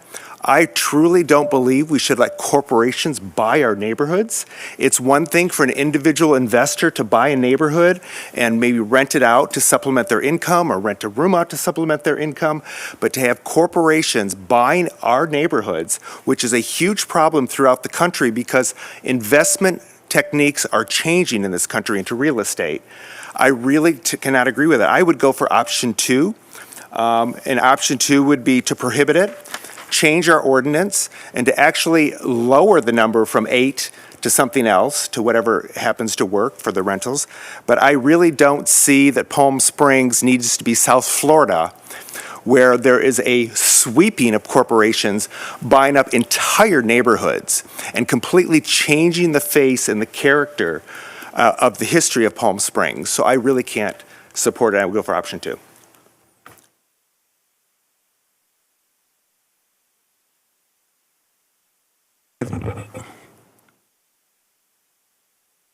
That's a question. So I have the same concerns, right? And we can't ban corporate ownership, however, right? It's just the use we can regulate. So that's where I'm struggling with how to figure this out. My general sense is this is not a good thing in our residential neighborhoods, right? I mean, you're talking at least 26 changes of folks staying there and likely a lot more with no regulations. And, if they got a vacation rental permit, they could rent it a certain number of times, but it would be hard for it to be anyone's, a secondary use of someone's residence. So, I don't know. That's where I'm a little conflicted on how to do it. But I agree. I mean, we're losing, and I know we'll talk about vacation rentals, but at some point, we talked earlier, right, at our public hearing, we need more housing stock for people who live here and work here. And to say that these homes wouldn't go to people who live here full time is simply not true. I know people who moved here to work here, and to get what is now considered, unbelievably in Palm Springs, middle-priced, 2-bedroom den house is $1.2 million, right? Is what they spent, and that's before, and that was a year ago. So those are not just luxury homes that are going to people who, accumulate homes around the world. I mean, these homes are used by people who live here full time. So I'm not a fan of it, although I think it's a really creative business model. I give them a lot of credit for that. So I think none of us up here are expressing a great deal of receptivity to this business model. One of the questions, though, that we know is that Picasso will be very aggressive in terms of their litigation mode, and I don't want to venture into what should be only covered in closed session, but our positions that we take can result in some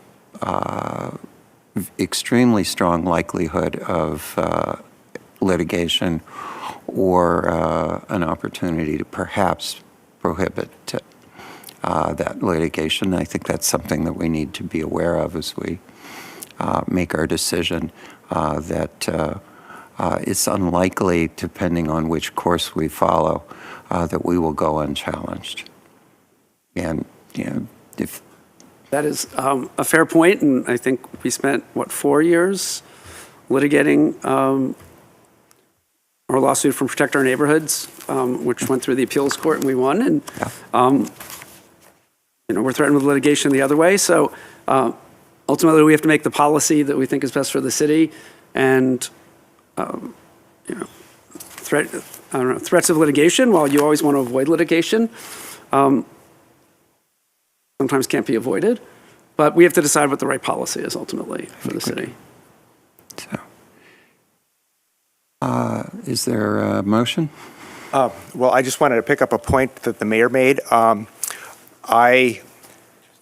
Picasso is one company, and I think the term is there will be potentially many copycat companies that exist, which means there's many opportunities for this to infiltrate into our residential neighborhoods, I should say, in the thing. So I guess I would make a motion for option 2, and we'll see if there's a second. I can clarifying on that. You had said, so update the city's ordinance and, right, so we'd maintain the current prohibition on timeshares, but update the city's ordinance would be option 2. And you mentioned maybe a lower number of segments that could be allowed. I'll second that. So what is being defined by a lower number of segments? That would come back to council to see if we want to do a lower number. You don't have a number, you're saying? I don't have a number. Yeah, just, we would look at potential lower number. Or look at the number. Is that a better way to say it? Yeah, look into the number. And I'm also, if I can be so liberal, if we can't, they are suing St. Helena, I believe the staff report had mentioned. I don't know if we can partner with St. Helena if we are sued on this or not, but it's something to consider, I guess. As mentioned in Mr. Bauer's letter, the city attorney's office is the same city attorney as St. Helena, so we are effectively coordinating efforts. So the briefs are written, in other words, you're saying. Sorry. So as I understand the motion, we are directing staff to come back to us with a updated ordinance that would maintain the current prohibition on timeshares as outlined in option 2. And that's yet to be defined as to what that would look like. So this will be coming back to City Council. Is that correct? Yes. All right. Under those terms, I will be voting in the affirmative. We've got a motion. It's time, I think, for a vote. Councilmember Woods? Yes. Councilmember Corse? Yes. Mayor Middleton? Aye. Motion carries 3-0. All right. So we now will be moving on to item 3B, and 3B, Councilmember Woods needs to abstain, and I'll find Grace. Mayor Pro Tem Garner can return. Short break or do it after this? You want to take a short break now or after this? Because we only have 2 items. What's the pleasure of staff? Do we want to break now for a few minutes, or do we want to conclude, go forward This one, with I don't this? think it's long. I think the general plan is longer, so. Yeah, let's keep going if everyone's good. I'm good. I know Mayor Pro Tem doesn't need a break since she was sent out of the room already. Welcome back.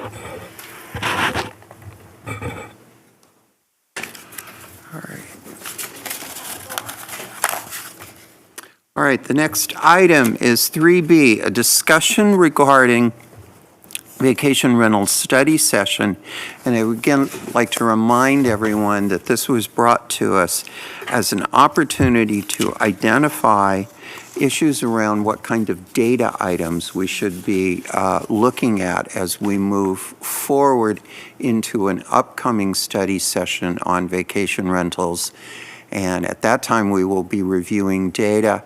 And for everyone in the public, there will then be a third meeting at which time we will be discussing what changes, if any, should be made to the existing vacation rental ordinance. So with that, a staff report, please. Good evening, Council. As Mayor Middleton did mention, this is an opportunity for staff to present to you the various data sources that we have available to present to you in preparation for an upcoming study session. With me here this evening is our Executive Program Administrator, Patrick Clifford. He has done a great deal of work in gathering the data that is available, and he is going to go through our PowerPoint that describes those sources and goes a little more in depth into the types of information that we can present to you. There is a lot of information that we can provide to you, and we want to ensure that we provide to you the best information moving forward for the community and for the city. So at this point, I'm going to hand it over to Patrick to go through the slides of that information. Thank you. Yes, good evening, Mayor Middleton, Mayor Pro Tem Garner, Council. Like Ms. Veronica did say, we do have data that we want to present, and we hope that the data that I'm going to show you with the slides going forward is something beneficial that will start conversation for our upcoming study sessions, and we hope that it's beneficial, and we ask that you provide us direction as far as if this data that I'm going to show you is beneficial, or data sources I'm going to show you is beneficial, and I'm open to any conversation about other data that you would like to see. The data that we will, if it's appropriate, show you will be presented to you in future study sessions in a visually appropriate manner, graphs, tables, and with that, if appropriate, I will go into the next the first data source that we can provide to you. So the first data source is regarding our permits. Our department does maintain permit data for every vacation rental applicant and participant in the city. This permit data will show, can show you permit information regarding the number of permits total in the city of Palm Springs, how many on average staff is renewing by month, permits that have been issued to properties that previously had a vacation rental certificate, and properties that have been issued a certificate that may have not had a vacation rental certificate prior. We can also use this data to show annual growth, especially since the latest ordinance adoption in 2017.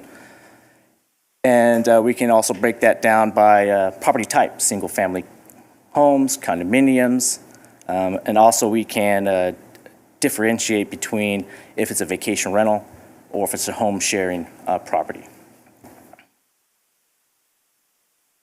The second data source that we have, and it may be more of an internal control source that we use, but it's regarding what we consider past due permits greater than 90 days. They're expired greater than 90 days. What staff use this is for identifying properties that might not be vacation rentals any longer. Did they forget to do their annual paperwork? Maybe they forgot to do their annual payments. But investigating this kind of gives us a more concise count or a precise count of what our total vacation rental population is, and allows us to go in a little bit more in depth of other compliance-related concerns. A third data source that we may provide to you is regarding neighborhood statistics. And so our list of vacation rentals we do maintain contains neighborhood characteristics. And so this will allow us to really focus on which neighborhoods have vacation rentals, what's that quantity of vacation rentals in neighborhoods. Going into, hopefully looking into census data, we can really look into what that is compared to households in the neighborhoods. And so what we can do is get an overview of, well, what's the total percentage of vacation rentals in the city, but then also look at total vacation rentals percentage by neighborhood compared to household, and really kind of, I guess you could say, give us a density look as far as each neighborhood. Another source of information we can provide is contract summary data. And if you're not aware what a contract summary is each vacation rental, excluding home shares, must provide us a summary of their contract prior to their occupancy of their short-term stay for any stay that's 28 days or less. And this allows us to maintain the overall spirit of the ordinance of ancillary or secondary use. As you may know, that our vacation rentals in the city are allowed 32 contracts, short-term contracts a year, with an additional 4 in the third quarter, solely to be used in the third quarter. And so this data is obtained by our department by vacation rental participants via a web form that we have on our websites. and they simply submit their information to us. We can gather that information and look at possibly what the median contract summary is that each vacation rental property has submitted to us, and really give us an oversight of what's the accurate, or I guess you could say, what's the median count of contracts being used here in the city. In the staff report, I do want to mention that on page 3, the fourth bullet mentions 46 contracts. That's a typo. It should be 36. That's the 32 for the year and the 4 additionally in the third quarter. Another source of data is from our vacation rental hotline. Most concerns come in through our vacation rental hotline, so it's a great source of information regarding what's happening in the neighborhoods. What this information can tell us is how many active nuisance calls are we getting to a vacation rental, or how many non-active nuisance calls we're getting into the city. Allow us to compare by property, allow us to compare what calls are occurring during the time of year, certain times of years, quarters. It allow us to look at call data regarding weekdays, where the calls coming in more prominently. Is it Friday, Saturday, Sundays, etc. So that's good information to just see where the volume of the calls are coming. And we're also able to look at just in total what calls are coming in maybe for non-registered vacation rentals. And it might not even be a non-vacation rental. It could just be a normal an average property in the city that's not acting as a vacation rental. The next data source that we can provide is an overview of our citation issuance. This is really a breakdown of citations issued to vacation rental properties. The code compliance officers will issue based off of municipal code. However, we do issue citations to properties that are unregistered. So we definitely can provide data regarding that, and we can break down this data to show how many properties have X amount of citations, how many have no citations. We can definitely break it down to how many are issued by month and by year, or by day, to really get a breakdown of if there's any kind of trends during certain times of years and during the year. We can also give you a breakdown of how many unregistered vacation rentals were found since 2017. And really, and then also we can break it down to where we can identify possibly based on bedroom count, citation counts by that. So for example, estate homes. So we could show data that on estate homes compared to 4 bedrooms or less. So, and with that, those are the data sources that we have that we think is beneficial that we can provide to hopefully start and continue discussion in future study sessions. Like I said, I'm open to any questions and any additional feedback that I might be able to bring to you. And thank you for your time this evening. Thank you. Questions, comments from council? Councilmember Coors. Great. Thank you, and thank you for all of that, Patrick. Maybe for the city manager. So is this all data that we're going to get, or do you want us to go through each of these and pick the things we want? Just how we're going to move through this, and then I have some other things that aren't on this. So Yeah, the team has really collected these data already, so we're really soliciting, is this valuable, and anything else you want. And just quickly, in the event that I'm participating in this conversation, I do want to just disclose that I own a vacation rental not in California, but in another state, so there is no conflict. But if council, for some reason, thinks that that biases my input, again, the department is largely leading this conversation, but I'm happy to stand down and not participate if you'd like. That's at your discretion. But in this case, you're just asking about the process and not substance anyway. So we are soliciting from you any additional information you'd like us to collect. Okay, great. Because all this is great. And I just don't want to give you a ton of work, but you already have all this. I think all of it's really helpful for us and for the public as well. So one thing, I'm just going to try and read my really bad handwriting. As you look at contract summaries, is it possible to sort of get a sense of percentages that are, because it could be 27 days, it could be 2 days, right, the rental. Like how many days these homes are being used by not the, owner, right, that are being used as vacation rental. Because, right, if it's 36, is it, can't be 36 2 weeks, that's more than there are. So, but given this as an ancillary secondary use, it would be good to know if houses are being used primarily for vacation rentals and how many that might be, if that's easy to get. And I didn't think of this until you mentioned census data, but I think we had some vacation rental rules, right, in TOT in 2010 when the last census happened. Is that accurate? Does anyone know that? Were we collecting TOT in 2010?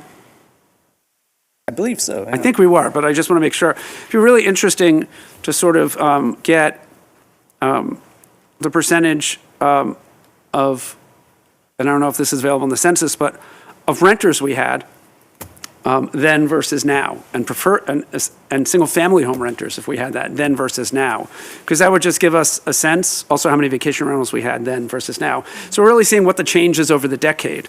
Because one of my concerns, and it's one Mayor Pro Tem has brought up many times as well, is there are people, and we got emails on this, people who's lived in the home, were raising kids there, and it was bought by someone, and now it's turned into a vacation rental, and they lost their home, right, which they were renting. And that might be something we want to look at from a policy perspective. So it'd be good to know if that's happening a bunch or it's just one-offs, if we have that data. I think as you did complaint citations, per neighborhood is really helpful because based on neighborhood, we'll have a sense of density, right? And we're having a lot more complaints when the houses are smaller and close together versus in neighborhoods where they're more spread out, right? Or is that not an issue? That would be really, I think, helpful information. One thing would be really helpful is, we talk about, I think it's 6% of our housing has a vacation rental permit. And you'll have the data for how many people are just doing it a few times, help pay the mortgage versus a lot. But it really would be helpful to look at it based on single-family homes, condos, and apartments, since we banned it in apartments in 2016. But, right, is it 10% of single-family homes or is it 6%, right? Like, because a lot of our housing stock, a lot of condos don't allow vacation rentals, and apartments they're not allowed at all. So to get a better sense of the percentage of our available housing for vacation rentals that's being used for vacation rentals, if that makes sense. Only other thing I would note, right, how many have been suspended, banned, sort of, I think you might be on your list. But also when we look at a map, can we get one to scale? If we put pinprints, where, the little thing the push pin is bigger than the house, it doesn't really show it, right? And it'll be different in neighborhoods where the denser housing, but I don't know how we do it. If we can find a pin that's the right size, maybe it's just a straight pin or something. But that's the city. So it would look very different if it was to scale. And I don't know if we can do it to scale, but it does throw off when you look at it, right? When it's not to scale. And I don't know if that's possible. And that's maybe more a question for the city manager with our, with staff to see how we can maybe look at that best. Yeah, I think we recognize the challenge in disproportionately visualizing density. So if nothing else, we can take a zoomed-in view. So you might see one picture that's somewhat distorted, but then one more to scale so that you have the relative comparison. We can work on something to put that in more accurate perspective. Yeah.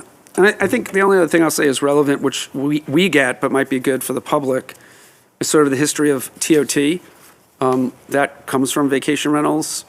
I just think, some of the folks I spoke to, feel that, vacation rentals are money for us because we're on city council as opposed to what it goes for, right? Public safety and roads and other things. And so just so people have that number, right, I think is important.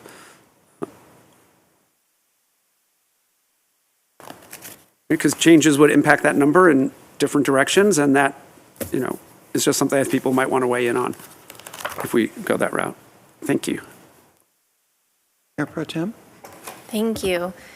Thank you to Councilmember Kors for all of that. I agree with everything he's listed. I do appreciate that distinction between homestays versus vacation rentals for all of the data. I think that's really helpful to know. And going off of the homes that are now vacation rentals that used to be long-term rentals, if it's possible to know how that's changed over time.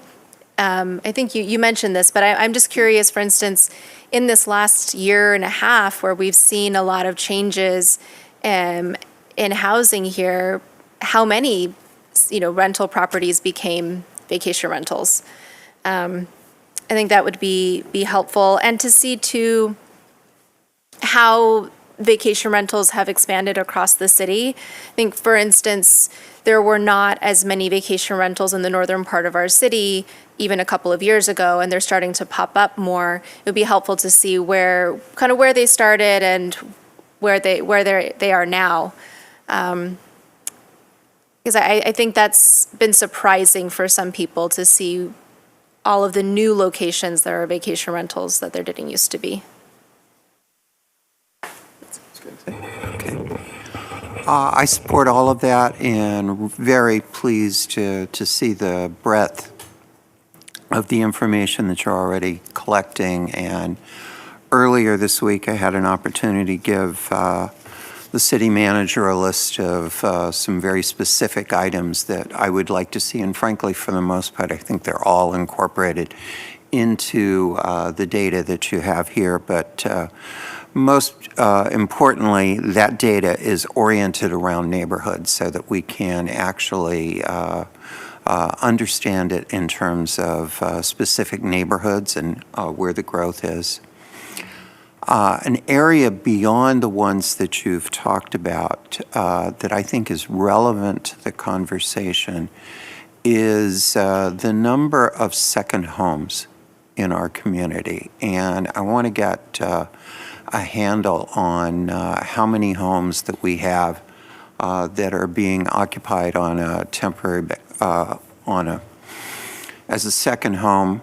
One possible way of identifying that data is where the tax bill is sent to a residence that's outside of Palm Springs, but there may be other ways to identify that data. But I think we need to know where our second homes are going to be.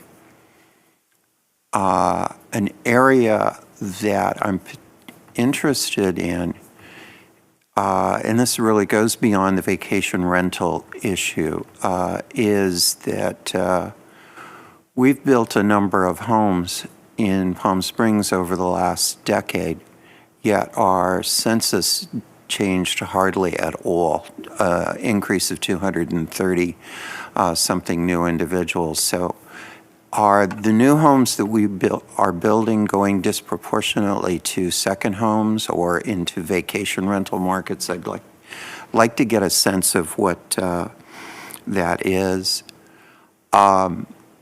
We have banned the conversion of rentals into vacation rentals. So I think we need to know, has a home that was in long-term rental been taken and put into the vacation rental market either by a old owner or by a new owner, so that we've got a sense of that.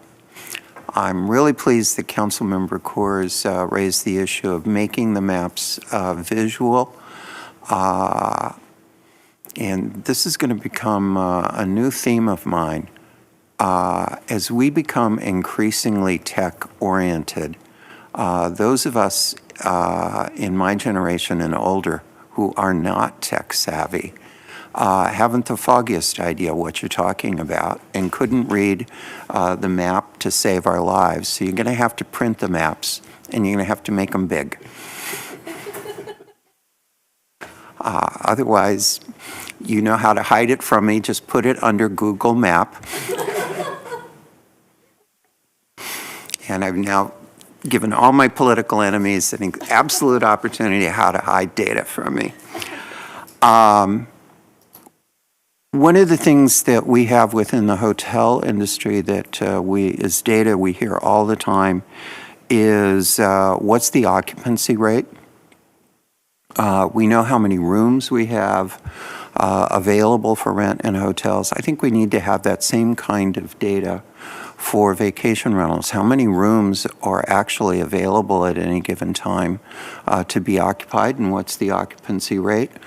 What's the average daily rental rate that we are getting from those rooms, so that we have a sense of what impact this is having in terms of our hospitality capacity, as well as what it's doing to our homeowner market. The last one may be a little bit harder for us to get into, but I think we need to have some sense of understanding of where vacation rentals are in terms of affordability in our community. Is the growth actually taking place at the luxury level? Is it taking place at what used to be considered moderate or medium-priced homes, and don't feel that way anymore for an awful lot of folks in Palm Springs? Or has the growth, as the Mayor Pro Tem has talked about, extended to where markets that had never been associated with vacation rentals are now seeing growth? And I know we've also gotten some comments that have come in from a few folks in the community, and just glancing at the ones that I have seen, there's some really thoughtful public comments that have come in, and I would encourage you to take a look at those as you accumulate the data. And we're going to be drowning in data, but that's probably a good thing.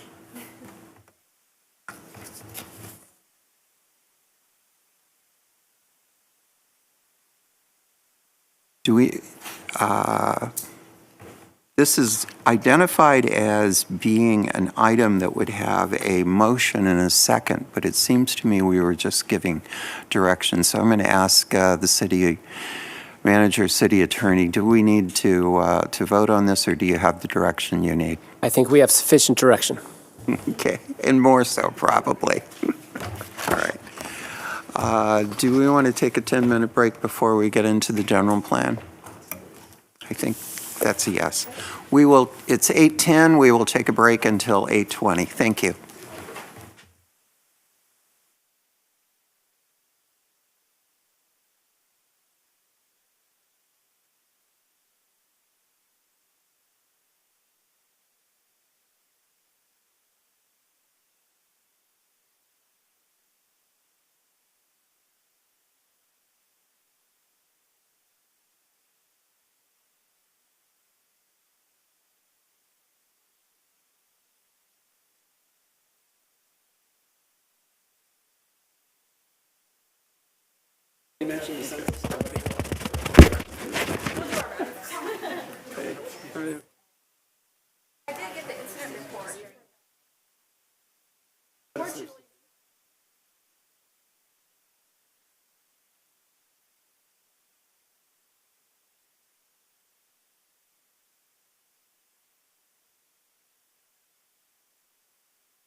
Test. It's being broadcast. I think you hear it, right?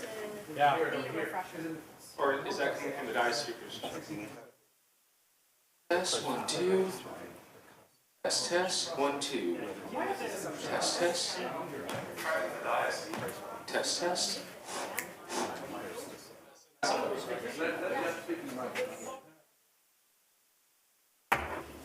Check, 1, 2.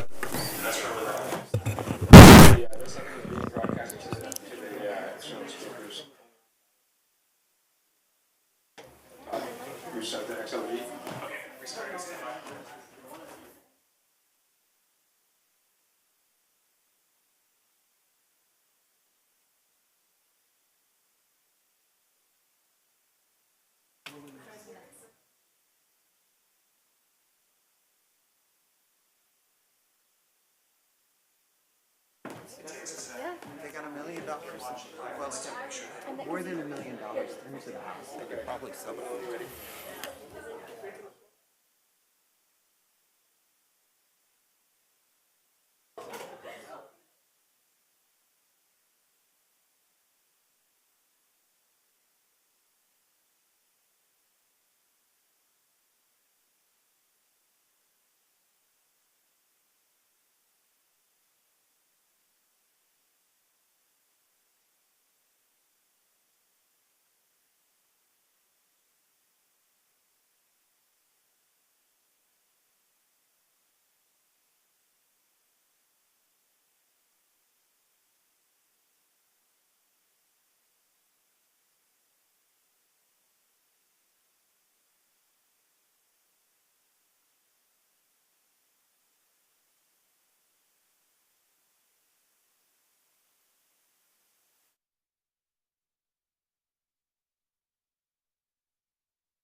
The agenda is 3C, a discussion of the 2007 General Plan Limited Update and review of revisions to the General Plan Statement and Priorities. And staff report, please. Good evening, Mayor, Mayor Pro Tem, and council members. Staff is pleased to present to you the latest revisions that we have for the vision and priority statements for the 2040 General Plan. Just as a refresher, the General Plan vision statement is really the foundation from which all of our priority statements and goals and policies are made. It's the common ground from which we make decisions, and it is where we define priority areas where resources should be focused. And again, it's meant to be aspirational, it's meant to be broad, it's meant to be general, because it's kind of the overall theme that the community values should be reflected in. Priority statements are the values and themes that require more focused attention and provide future direction to where we want to be in the next 15 to 20 years. They are more focused issues in order to prioritize the use of our resources, including staffing as well as the budget. And as I said, the vision and priority statements, those are kind of more broad in nature. And then from there, we have our goals and policies, as well as actions within the different chapters of the general plan or elements. And those are more obviously specific. And so important to note that vision and priority statements are not regulations. So we have, throughout this process, heard a lot of what the community would like to see in terms of a variety of themes in the city relative to affordable housing, promoting business, promoting events, promoting preservation of open space. And those are all important and obviously relevant for the vision and priority statements. But in terms of how we execute those statements, it's not as specific as what you would see in those statements as it is in our goals and policies, which are within each chapter of the general plan. So again, the vision and priority statements are more broad and general, not regulatory ordinances. When we started this process, we had two surveys that were pushed out through our social media and the general plan website, as well as to different organizations. We also had a workshop back in early 2020. We've had steering committee input in mid-2020, and then planning commission and council review of the first round of updates to the vision and priority statements.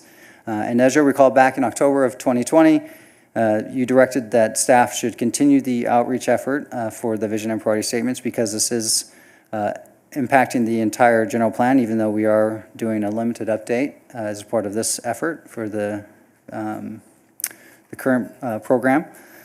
So we continued the outreach after October of 2020, and we went and did several targeted outreach meetings at different organizations, groups, in neighborhoods, and obviously we heard a lot of good feedback and a lot of good input from all of the organizations and all of the different groups and residents that came out and provided important information for this vision and priority statements. So the vision statement that we are presenting to you tonight, as you see here on the left side of the screen, the 2020 version that we had provided to you at the last review of this statement is shown here on the left. What we're proposing to change since that time is shown here on the right.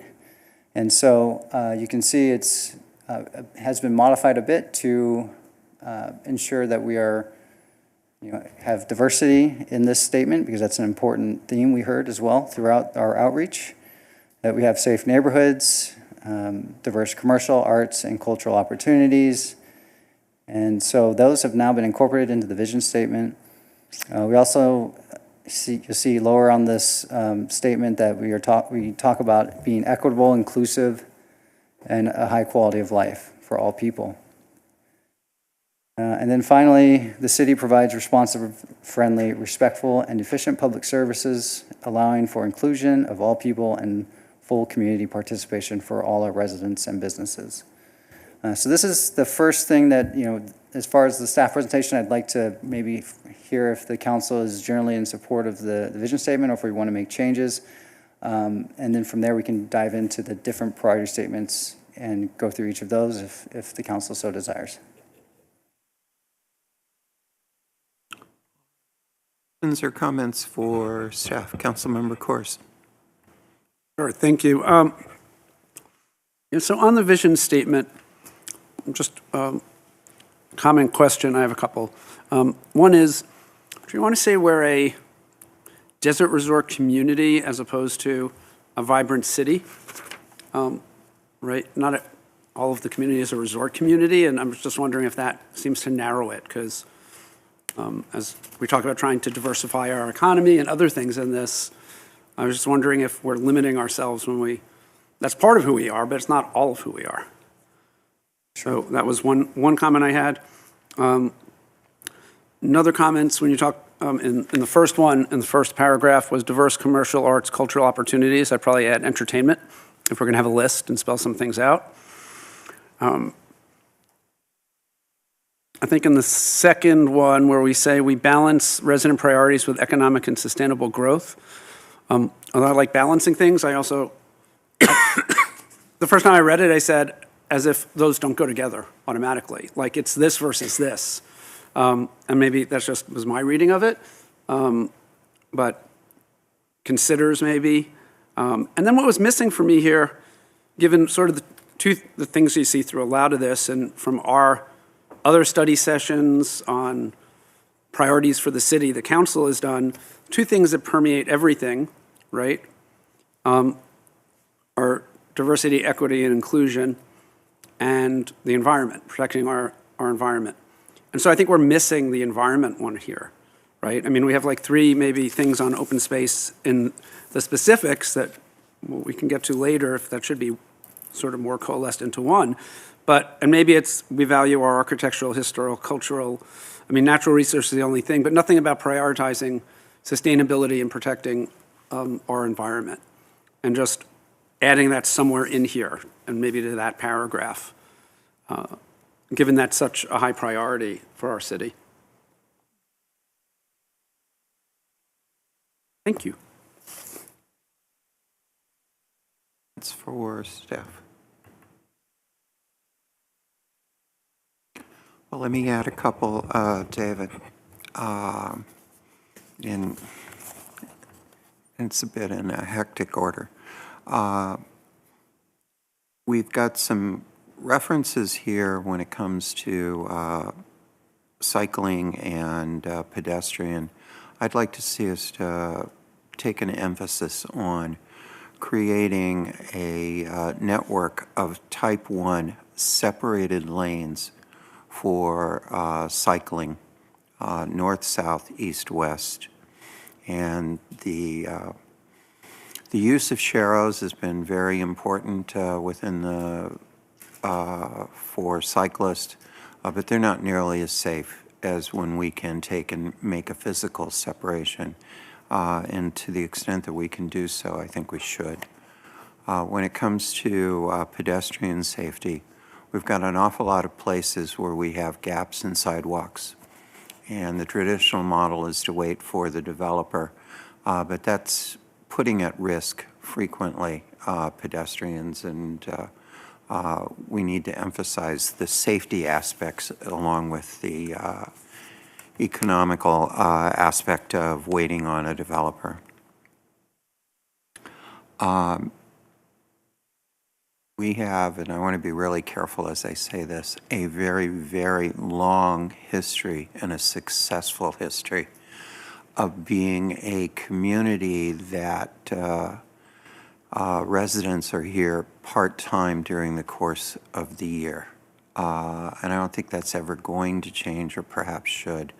But we also have an increasing level of demand for housing for year-round residents working family residents, and we need to find ways to balance the construction of homes that would be primarily used by second homes as opposed to what would be year-round homes.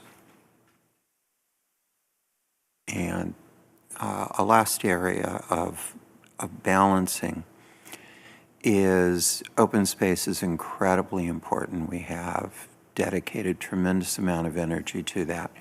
But we also need to make sure that we preserve sufficient affordable fee land for individuals to build housing across the economic spectrum, most particularly multifamily housing at affordable rates.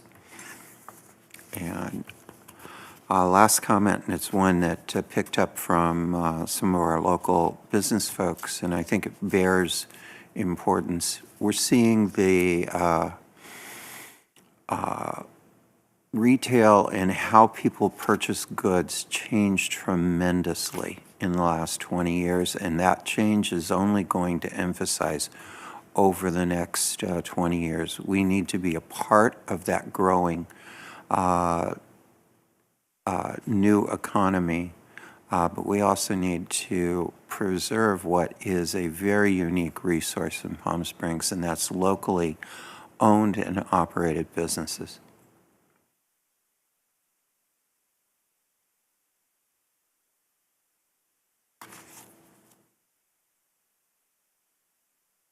Other comments? Councilmember Coors. Just as we go through this, I know we did vision.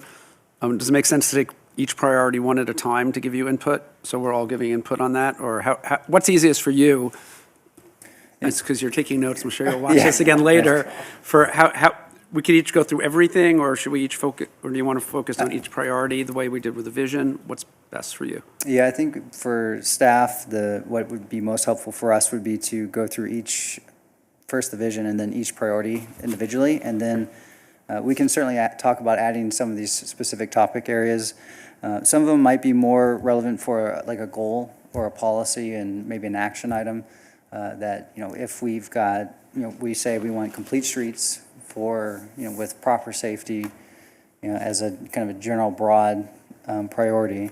And then as we talk about the specifics of how we get there, that could be incorporated into our circulation element, where we talk about having adequate pedestrian sidewalks, protected bike lanes, and then furthermore, when we get into the actions, create a master bike plan that has these elements that we're kind of looking at, how we're looking at things broadly in our vision and priorities, and then getting all the way down to the action level. But I do have all the notes, so we can certainly address each of these as we get into the different priorities. But I appreciate and agree with the comments the mayor made as well. So David, do you want to walk through each element of this, or? Yeah, I can. Yeah, we can jump into. And I don't, unless council has specific comments. I think it's best to go like each page at a time, because then we can focus. And if I can, Madam Mayor, I would echo Councilmember Coors' comments, so I don't need to repeat those. I just don't know what a positive experience is. I think that's a very vague thing, especially with HIV/AIDS and whatnot. I think I don't like that term. I just don't know what that means. And I really don't know, and I agree with Councilmember Coors, and I want to repeat, I said I wouldn't, but balance resident priorities and economic, that's a clunky sentence. It's a very clunky sentence.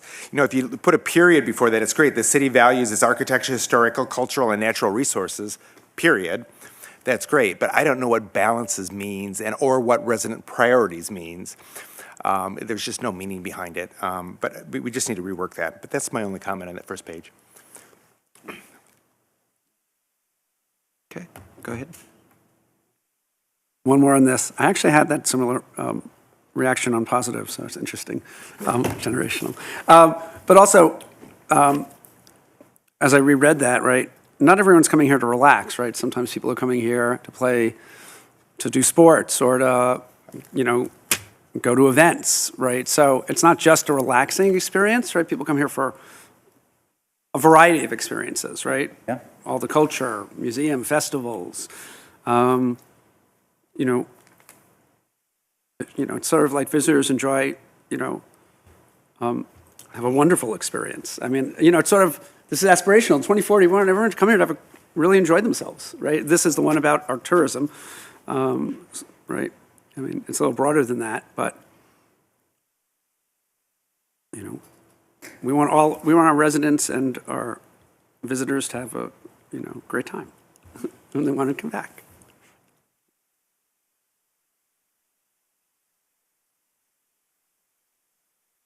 All right. David, do you want to walk us through a couple of areas where you could use our insight? So, so if we're finished with the vision, I think we can make some adjustments there based on what we've heard tonight. We can jump into priority number 1, where we talk about Palm Springs as a premier desert resort community. So, go back. And just before I get into all of the specifics on the priorities, the Planning Commission did review this last night, and they did give us some additional feedback.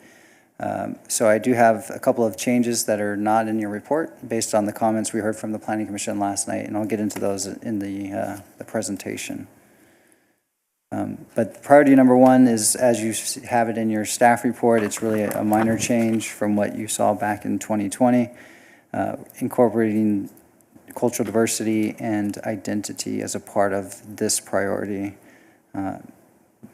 So if there's any comments on this here, or if we want to talk about some of the additional feedback we heard from residents or the community and about adding other specific topics relative to this, we can talk about that now, or we can jump into priority number 2.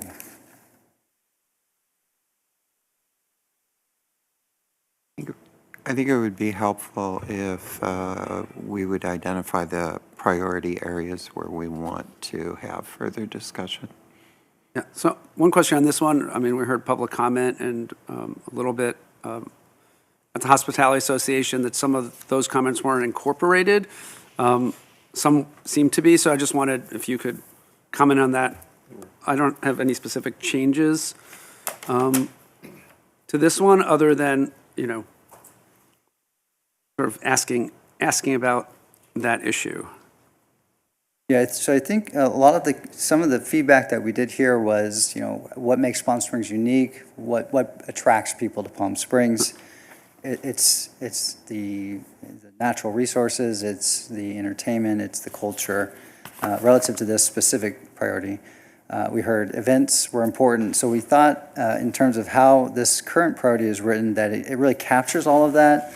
It's not specific to certain areas where some of the comments we have seen, because ideally we can incorporate as much as we can, but we don't want to make specific things that we could really address as a part of our goals and policies. So I think we have captured a lot of what we've heard in these priorities, but again, as we get into the meat of it with the goals and policies, I think that's where we'll be able to address some of these comments that we've heard too. Great. That's helpful for the public too. Thank you. If there are no other comments, we'll move on to the second one. So this is a new priority that we've added added in 2020, but we've also, as you can see here, added to that priority. And this is relative to the open space protection and improving access to open spaces in the city. So this is, we did outreach and we did hear that, we could have additional language in here about our open spaces and providing access to those spaces where they should be accessed and preserving other areas where they should be preserved in their natural state. So this one has been added to from the last time you saw this.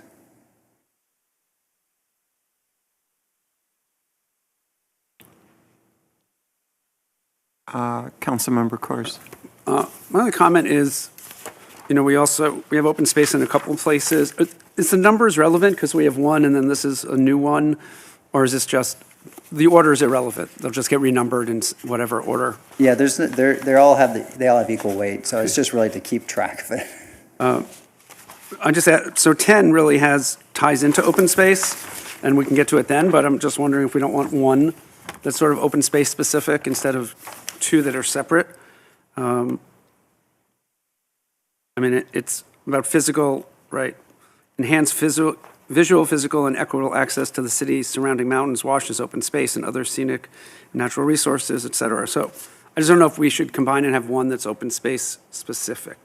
And I have some comments on that part when we get to it. But just for organization purposes, if we only have 10, having two, and several others mention open space, which is fine, but it seems like it's open space heavy, given this is supposed to cover each of various subjects, maybe. And I might just offer from the perspective of somebody who has interpreted plans like this that were written at a time when I wasn't present. We do often take cues from things like scale and emphasis.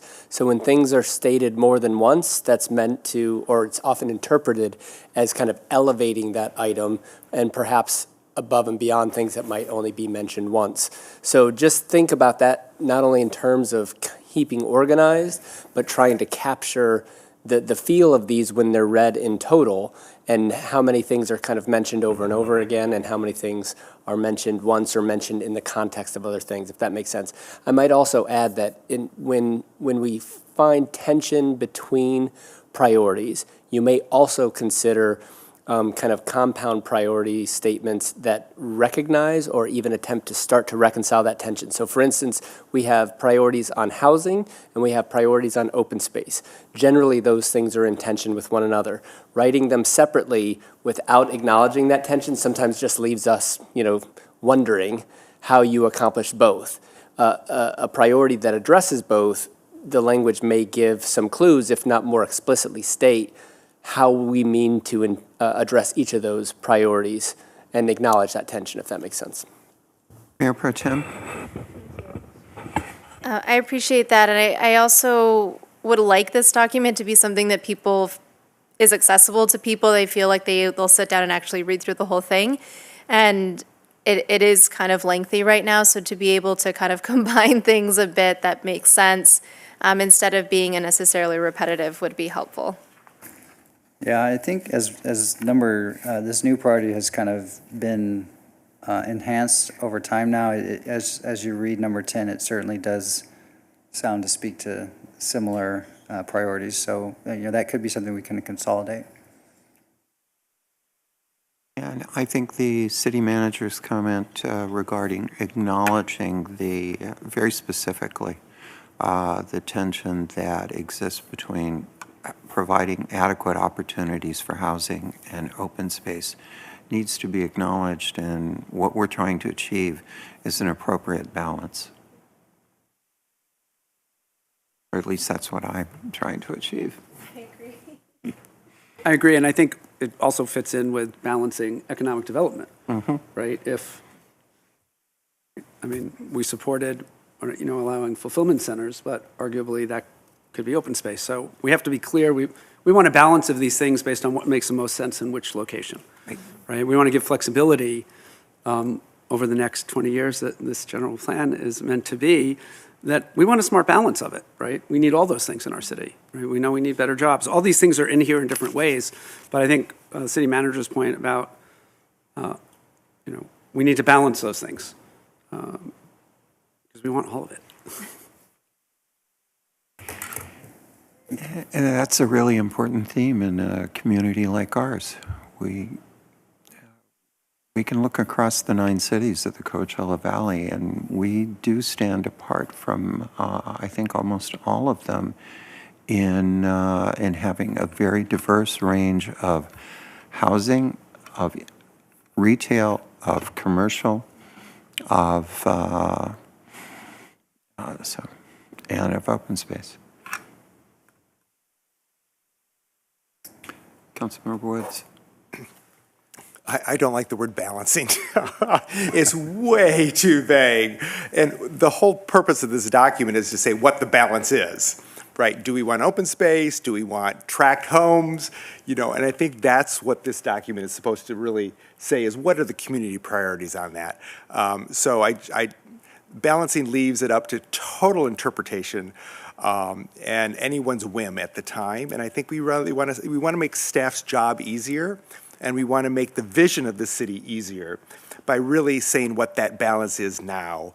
So if we want to preserve open space, we say we want to preserve open space. If we want tract housing, we say we want tract housing. But I think we can't be so ambiguous in something like a general plan. But I do want to pick up on the mayor's point. One thing that makes us really, really unique here is we have a downtown. There's not every city in the Coachella Valley has a downtown. And, it's captured in these things about pedestrian-oriented things of that nature. And we have great restaurants. And I think we want to continue promoting that uniqueness that we have here that makes us different. And even though we're moving to fulfillment centers and things of that nature, people like to promenade. They like to be out and be seen. They like to touch the merchandise.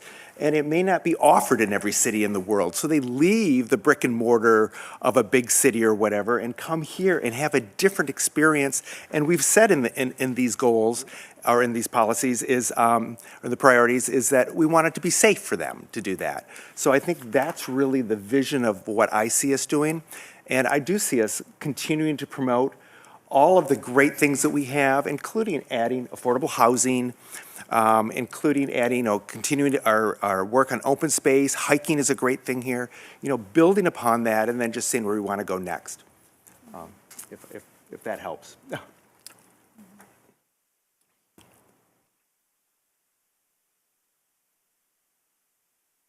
Do we want to go through each one of the 10?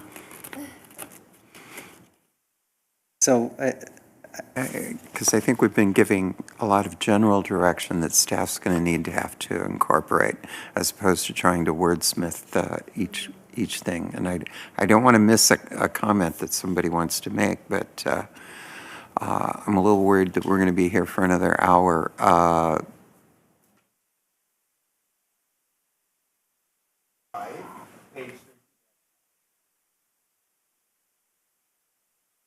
Sustainable leader, and I agree with everything because it talks about climate change and all that. I'm just concerned about the word affordable use of materials. I'm not quite sure what that means, and I'm not sure why we have it there. Change is not always affordable outright, but it's adaptive as we go through it. So I'm curious why that's in there and what we're going to do with it.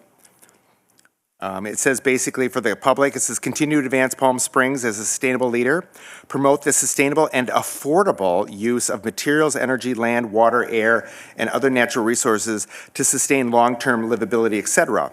Well, if water becomes rare, it may not be affordable at that point. So I just don't know what that term might mean, and I would take it out, I guess, is my recommendation would be. Okay. Jump on that. I think the idea here was, because when you keep reading, it says for all residents regardless of socioeconomic position. So I think the key for me in this is that we're making sure that sustainability isn't only for those that can actually afford it, that the city is actually taking a lead and providing this type of sustainability efforts for all residents. So which would include, providing subsidies or things like that for people who need them. That makes sense, which I think is captured by the second one, right? Yeah. Well, and affordable is confusing because if it isn't, I agree. We're going to want to make we want to make it work for everyone. And I think that second piece is really important on that. So, just one question on this. This one is. We talk about reducing greenhouse gas emissions. This is our 2040 goals. We said we want to be carbon neutral in 2030. Just not sure that's the right way to say it there, so just some thought into that. And maximize the use of our abundant natural energy resources should be in here, right? Because that will impact our planning, right? I mean, the windmills were opposed years ago, and then were allowed. So I think for planning purposes, we want more solar, we want more renewables, and we're in such a great place for it. So something about, encouraging, maximizing, whatever words you all think are best, use of our renewable energy resources.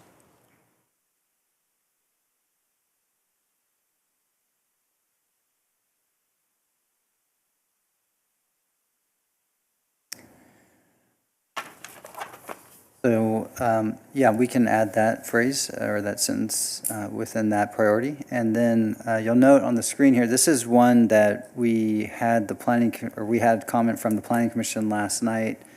You can see we've added another phrase after the red in the middle of the black text, where we say, and anticipate and mitigate the impacts of climate change. So that was something that's different than what you have in your report.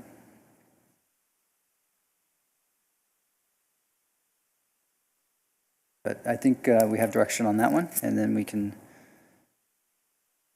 jump into priority number 3. So for this priority, last night when we talked to the Planning Commission about priority number 3, there was comments that we had heard relative to 2 different items discussed in priority number 3, where we say diversify and strengthen the city's economy. That's one part. And then the other part, and promote education and innovation. So what we heard from the Planning Commission last night was that we could break this one up into 2 different priorities so that we focus one on diversifying and strengthening our economy and promoting innovation, and then separately improve higher education opportunities for residents in the city and surrounding areas. So to really show that the city is interested in prioritizing higher education as a matter moving forward. So I can show that new priority here. So with the recommendations from Planning Commission, you can see we took out the words promote education, and we'll take that and make it a separate priority, and some modifications to the text there. And then in the new priority that we heard, you see here on the screen, improve higher opportunities for residents in Palm Springs and surrounding areas. And then we promote and seek local higher education options within the city to improve the workforce and provide living wage opportunities, and invest in improving accessible public and private infrastructure for a digital future for all. So it's a new priority. So can we? Councilmember Woods. You know, as we drill down in the general plan, and this is the umbrella, right? And as we drill down, on this, you know, we are currently, working with the College of the Desert to try and entice a facility or here in Palm Springs. But besides that, the city itself really doesn't do a whole lot with education. You know, that's left up to other entities. So I don't know, as we drill down into it, what we're going to say our policies are with all that, or what our actions are going to be.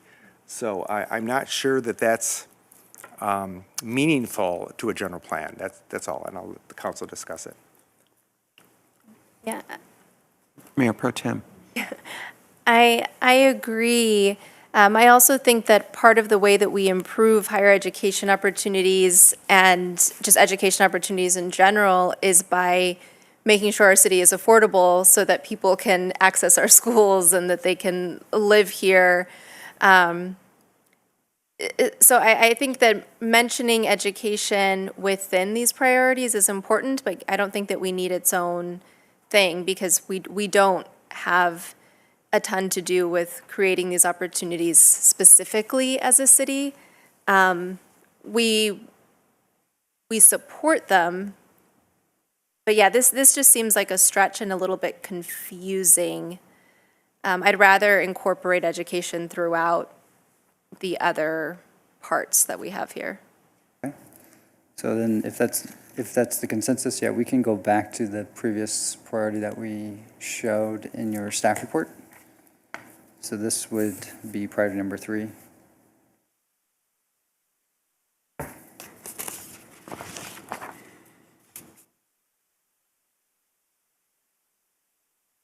Mayor? Right. And just one question. The last one, which I think is great, but seems very specific, promote employment opportunities in renewable energy and other green businesses.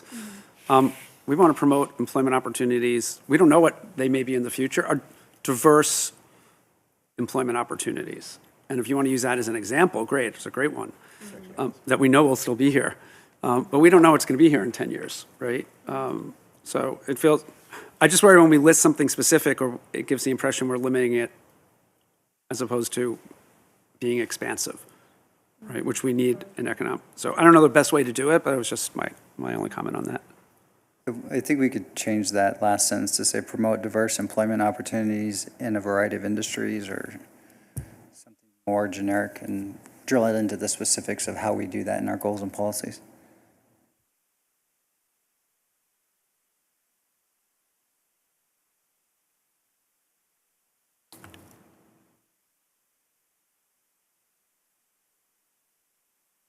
Priority 4?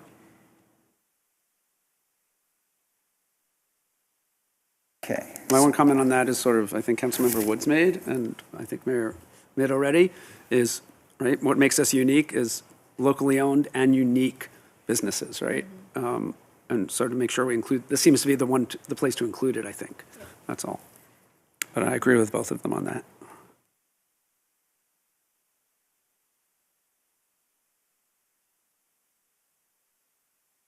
See anything else? Priority 5. So this one was expanded on relative to being more inclusive, as you see here, for all residents, housing opportunities, broad range of housing opportunities for all residents, not just any type of housing, but high-quality housing. So we aspire to have high-quality housing in the city. And we're catering to all economic levels and diversified, multifaceted populations. And we identify solutions to reduce rent burden, housing instability, and homelessness. I'm good. All right, number 6.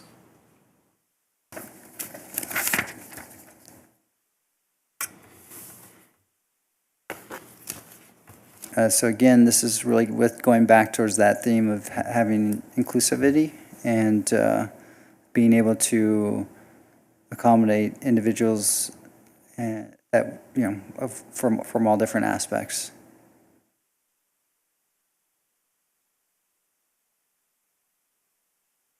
My only question on this, so community facilities, since I heard from someone who didn't think like the nonprofit social services comments were incorporated, but I think that's sort of what you're saying here, right?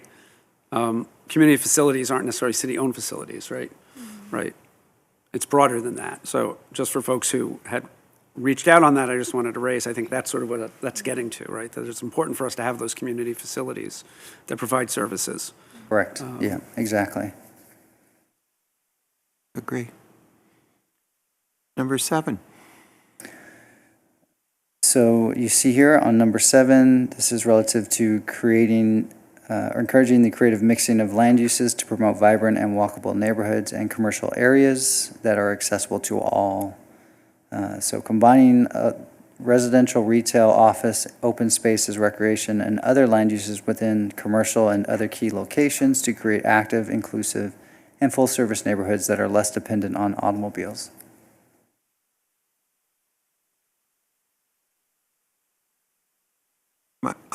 My struggle with this one is I think we need to have these kinds of mixed-use areas within our city so that we have that for those who want it. But we also have any number of individuals, specifically when you're dealing with residential, who want to live in what is predominantly a residential neighborhood. So I don't want us to come across that we are uninterested in creating those opportunities as well. What matters to me here is that we have that mix of multiple kinds of communities and neighborhoods in our city. Mayor Pro Tem. Thank you. Yeah, I really like this one. I think that it's needed in Palm Springs, and I don't have a problem with what Mayor Middleton just said about making sure that we do have some neighborhoods that don't have businesses. And I think that, but I do think that based on the way that our city is filled out, that that's going to happen pretty naturally. The open space that we do have that would be good for these types of developments is generally on Indian Canyon and Palm Canyon in the northern part of the city, where you're going to have that mixed use feel anyway. But I also wanted to just kind of point out how much number 7 here really connects to 5 as well, with providing a broad range of housing opportunities. And I feel like there should be some kind of connection between those two, because I think that because providing housing for all residents is something that is a little bit difficult for us, I think connecting it to this very creative solution for how we can do that is important. And maybe it's obvious just by reading them, but I want to connect them somehow, to be more specific.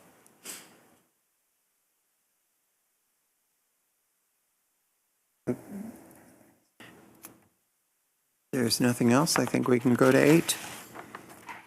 One quick question on that, sorry. When you say open space and sort of you're combining all these in walkable neighborhoods and commercial areas, so it's open space, and it's going to be in a lot of areas. We're not going to be able to do that. So it's really allowing for it and encouraging creativity, I think, is the focus, right? Correct, yeah. So it's not necessarily combining it, but encouraging it maybe, because combining seems very much, we're saying combine these things together everywhere, which I don't think is what we're saying, we're trying to say. Combine seems like a more specific than encourage, allow. It needs a different verb, I think. I think with priority number 7, what we were trying to speak to was relative to, as Mayor Pro Tem mentioned, we have a variety of different land uses in the city, and we certainly have a lot of single-family neighborhoods. We also have a unique downtown that has a combination of office and retail, or residential and retail, and with the new downtown plan, we have open space now within that plan. So can we find ways to creatively integrate different land uses so that we're sustainable in the long term? We create vibrant and walkable neighborhoods and commercial districts. So I like the word encourage. We can change that to encourage. Right. Encourage is good because that's how it starts, like the main heading. And I appreciate your point on the housing, because that seems to fit with the next one, right? Also, like, we're saying similar things in a couple places that maybe we could combine to make this, I think your point. The ones that are shorter, I think, are the ones that people will get through this. So on the new priority that we have here, number 2, this is relative to some of what we've heard in our community meetings, providing really the daily needs of residents to go to the bank, to go to the pharmacy, to get groceries. So that's kind of why this priority was added as a part of the priorities. I'm sorry. Priority number 2 that you're talking about is basically the same as priority number 4 on the previous page. I mean, they're almost identical. I don't see why we have 2 of them. And I think they should be combined. The same thing, because this is very general in its nature at this point. And, we're not drilling down, but it just doesn't seem to have a separate one just for retail and neighborhoods. And this one says retail, entertainment, and dining in neighborhoods. So it just seems redundant. I don't have a problem with those being combined either, but I do want to make sure that part of it is that we are specifically talking about the need for those types of daily services and not clothing stores. No, well, I mean, I shouldn't say clothing stores. Can you give a better example? Basic needs. Yeah, I'm talking about basic needs versus tchotchkes, right? There you go. Yeah. I would hope that the one before that, which is, encouraging creative land uses, would be particularly important to District 1, where we have this huge thing called Miralon with no retail whatsoever, no grocery stores whatsoever, and then we have this huge swath of land north of Desert Highlands that wants to become all housing with no indication of putting in a simple grocery store. And I would hope that goal will change our land use map to allow something like a grocery store to be in, or some retail to be in that area, which is devoid at the moment. Because if we continue just doing housing tracts, which makes a developer a lot of money, it doesn't serve us as a long-term community. So certainly we can combine that one with number 7. And it's not just sort of allow it, right? That's, I think, a high priority for all of us, right, is how we do that. So whatever, that's a very active verb, I think, for that one. I won't wordsmith. Okay, so this was a new priority based on some of the feedback we heard, and that is to promote active living, healthy lifestyles, improved environments for all. And it's to improve mental and physical health, increase opportunities for individuals to incorporate physical activities into daily routines, such as recreation, exercise, and active transportation, promote healthy food options, and create social and physical environments that improve the well-being of the community.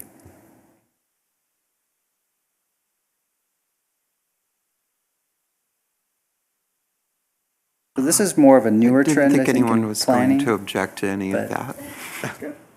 Okay. All right.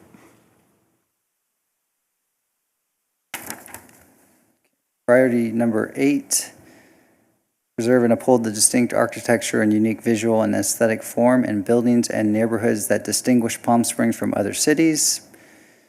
So you see here, there's some minor changes to the text after that. Promote the identification of unique, culturally diverse neighborhoods while creating strategies and opportunities for improving neighborhoods that have a greater need because of historic disinvestment. Encourage new and characteristically different neighborhood types to develop and recognize the importance of adaptive reuse for architecturally and historically significant resources. For me, Madam Mayor, that is high priority.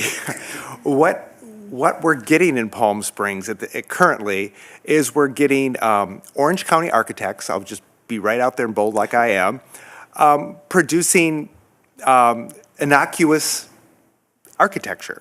And we're getting this left and right in this city. And it's not who we are. And we have an opportunity, because of who we are and because of our name recognition, to get better architecture.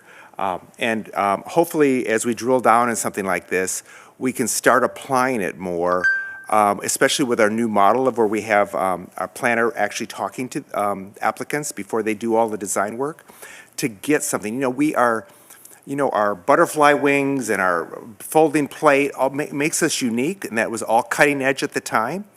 I don't know, some of the other cities have that, but not to the degree we have, and we're watering it down. We have Desert Palisades, although it's high-end, which is all unique architecture, but we have proven that you can build tract homes that are absolutely not the Orange County model of just every third home being the same. Even though Vista Las Palmas is that way, it was still much more unique with the Swiss and all of that than what we're currently getting. So I would hope that this will help us get to a point of our history of better architecture. Yeah, I will pick up, and I hope that we do.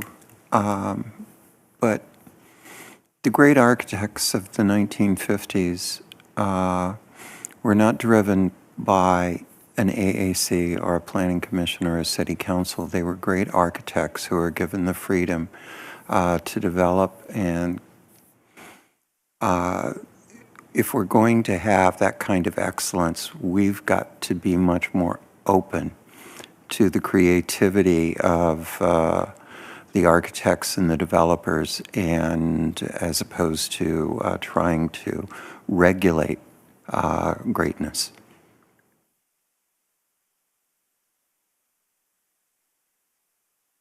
Question is, how do we do it? You know, so Goals and policies will be developed to do it. right, right. Okay. Priority number 9, to provide a circulation system that accommodates the smooth flow of vehicular traffic and public transportation, encourages safe bicycle and pedestrian movement, and presents attractively landscaped corridors. And a bit longer. But that was one that we had not made any changes to based on the input we heard.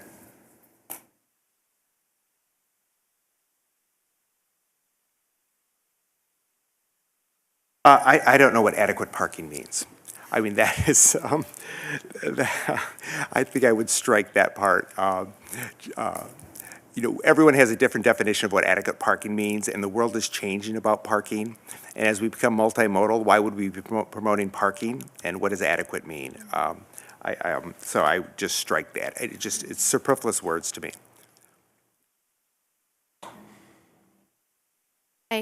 I agree with striking parking. I think that the whole point of a lot of what we've written in here is that we are wanting to move away from our dependence on cars.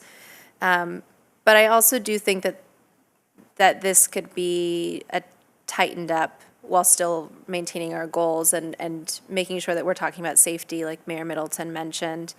It is a bit lengthy, and I think it's a really important one, and I don't want people to overlook it because of how long it is. It's a little redundant in parts.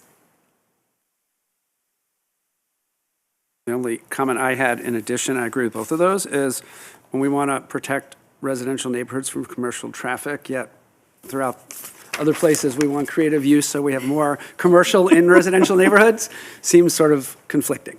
That's true. Well, we've gotten a primer on creating tension in what we say, so.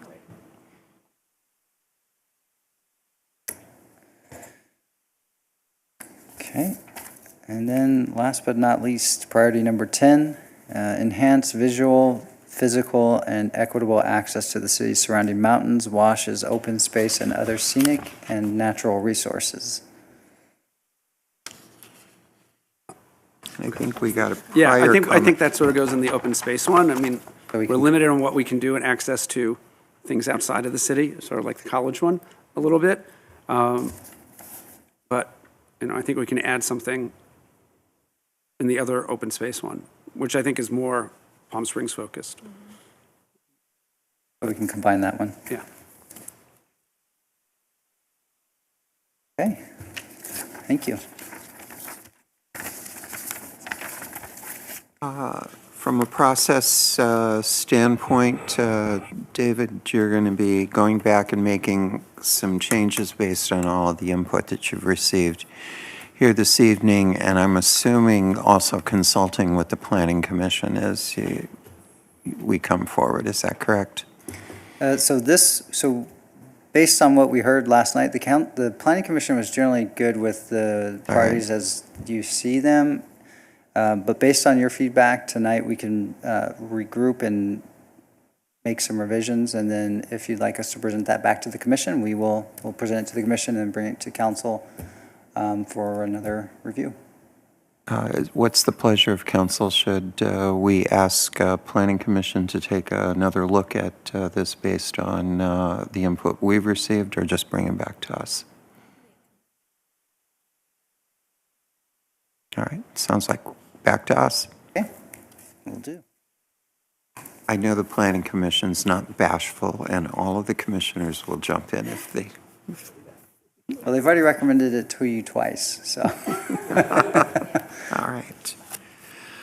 David, do we need a motion on this, or have we provided sufficient direction to staff? Yeah, we have direction, so no motion All is right. necessary, Mayor. Thank you. Very good.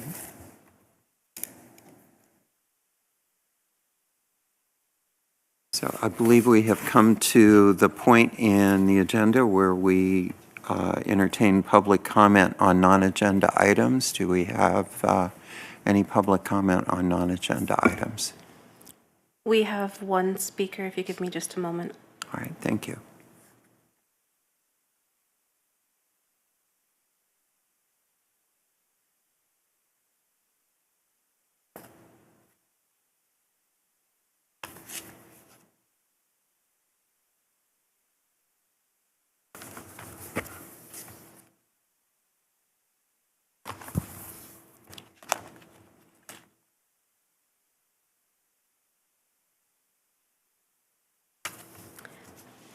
Madam Mayor, we were unable to reach the caller. All right.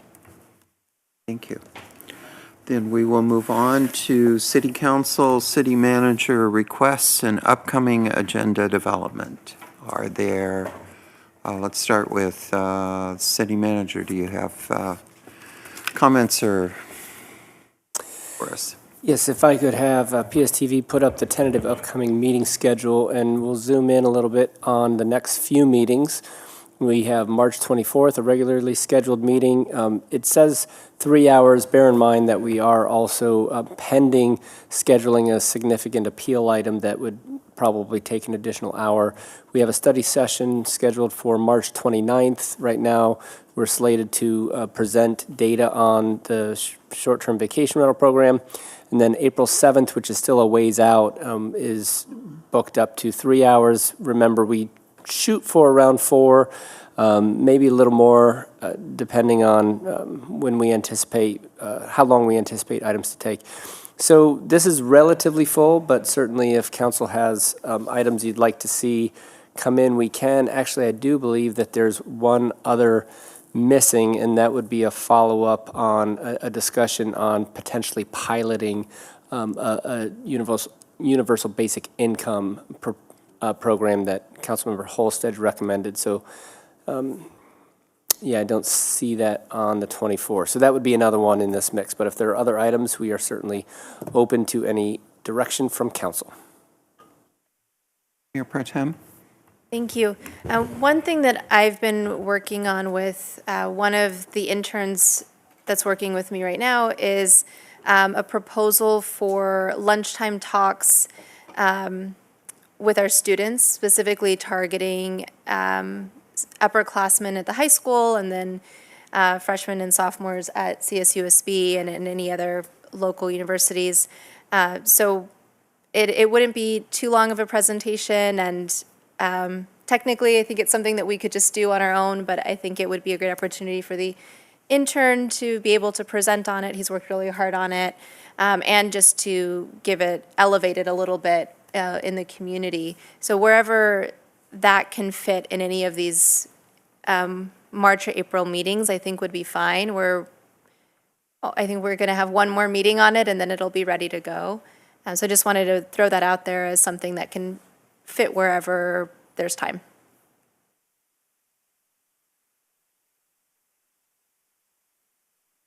Picking up on that comment regarding internships, one of the things that historically in our city and many other cities we had were high school internship programs for summer work for our students. I think those are really important programs when we can develop them.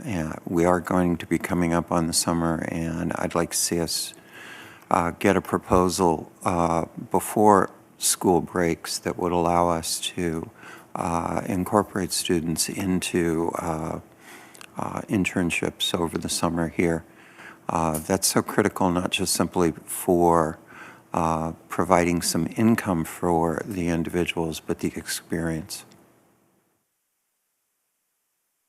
So that is something that Johnny, my intern, and I had discussed that we thought would be the next step after these lunchtime talks. So we've already kind of laid the groundwork and did some Great. research on that, and I think he would be eager to work on that, to bring forward it within this Beautiful. piece. Any other comments? Well, then we have come to the point where we get to adjourn the meeting, and in almost record time for the Palm Springs City Council. We are adjourning at 9:26 p.m. The next regularly scheduled City Council meeting will be held on March 24th, 2022 at 5:30 p.m. Council will be back in chambers, and I don't believe we'll quite yet be ready to incorporate the public, but we will continue to work towards that goal. Thank you.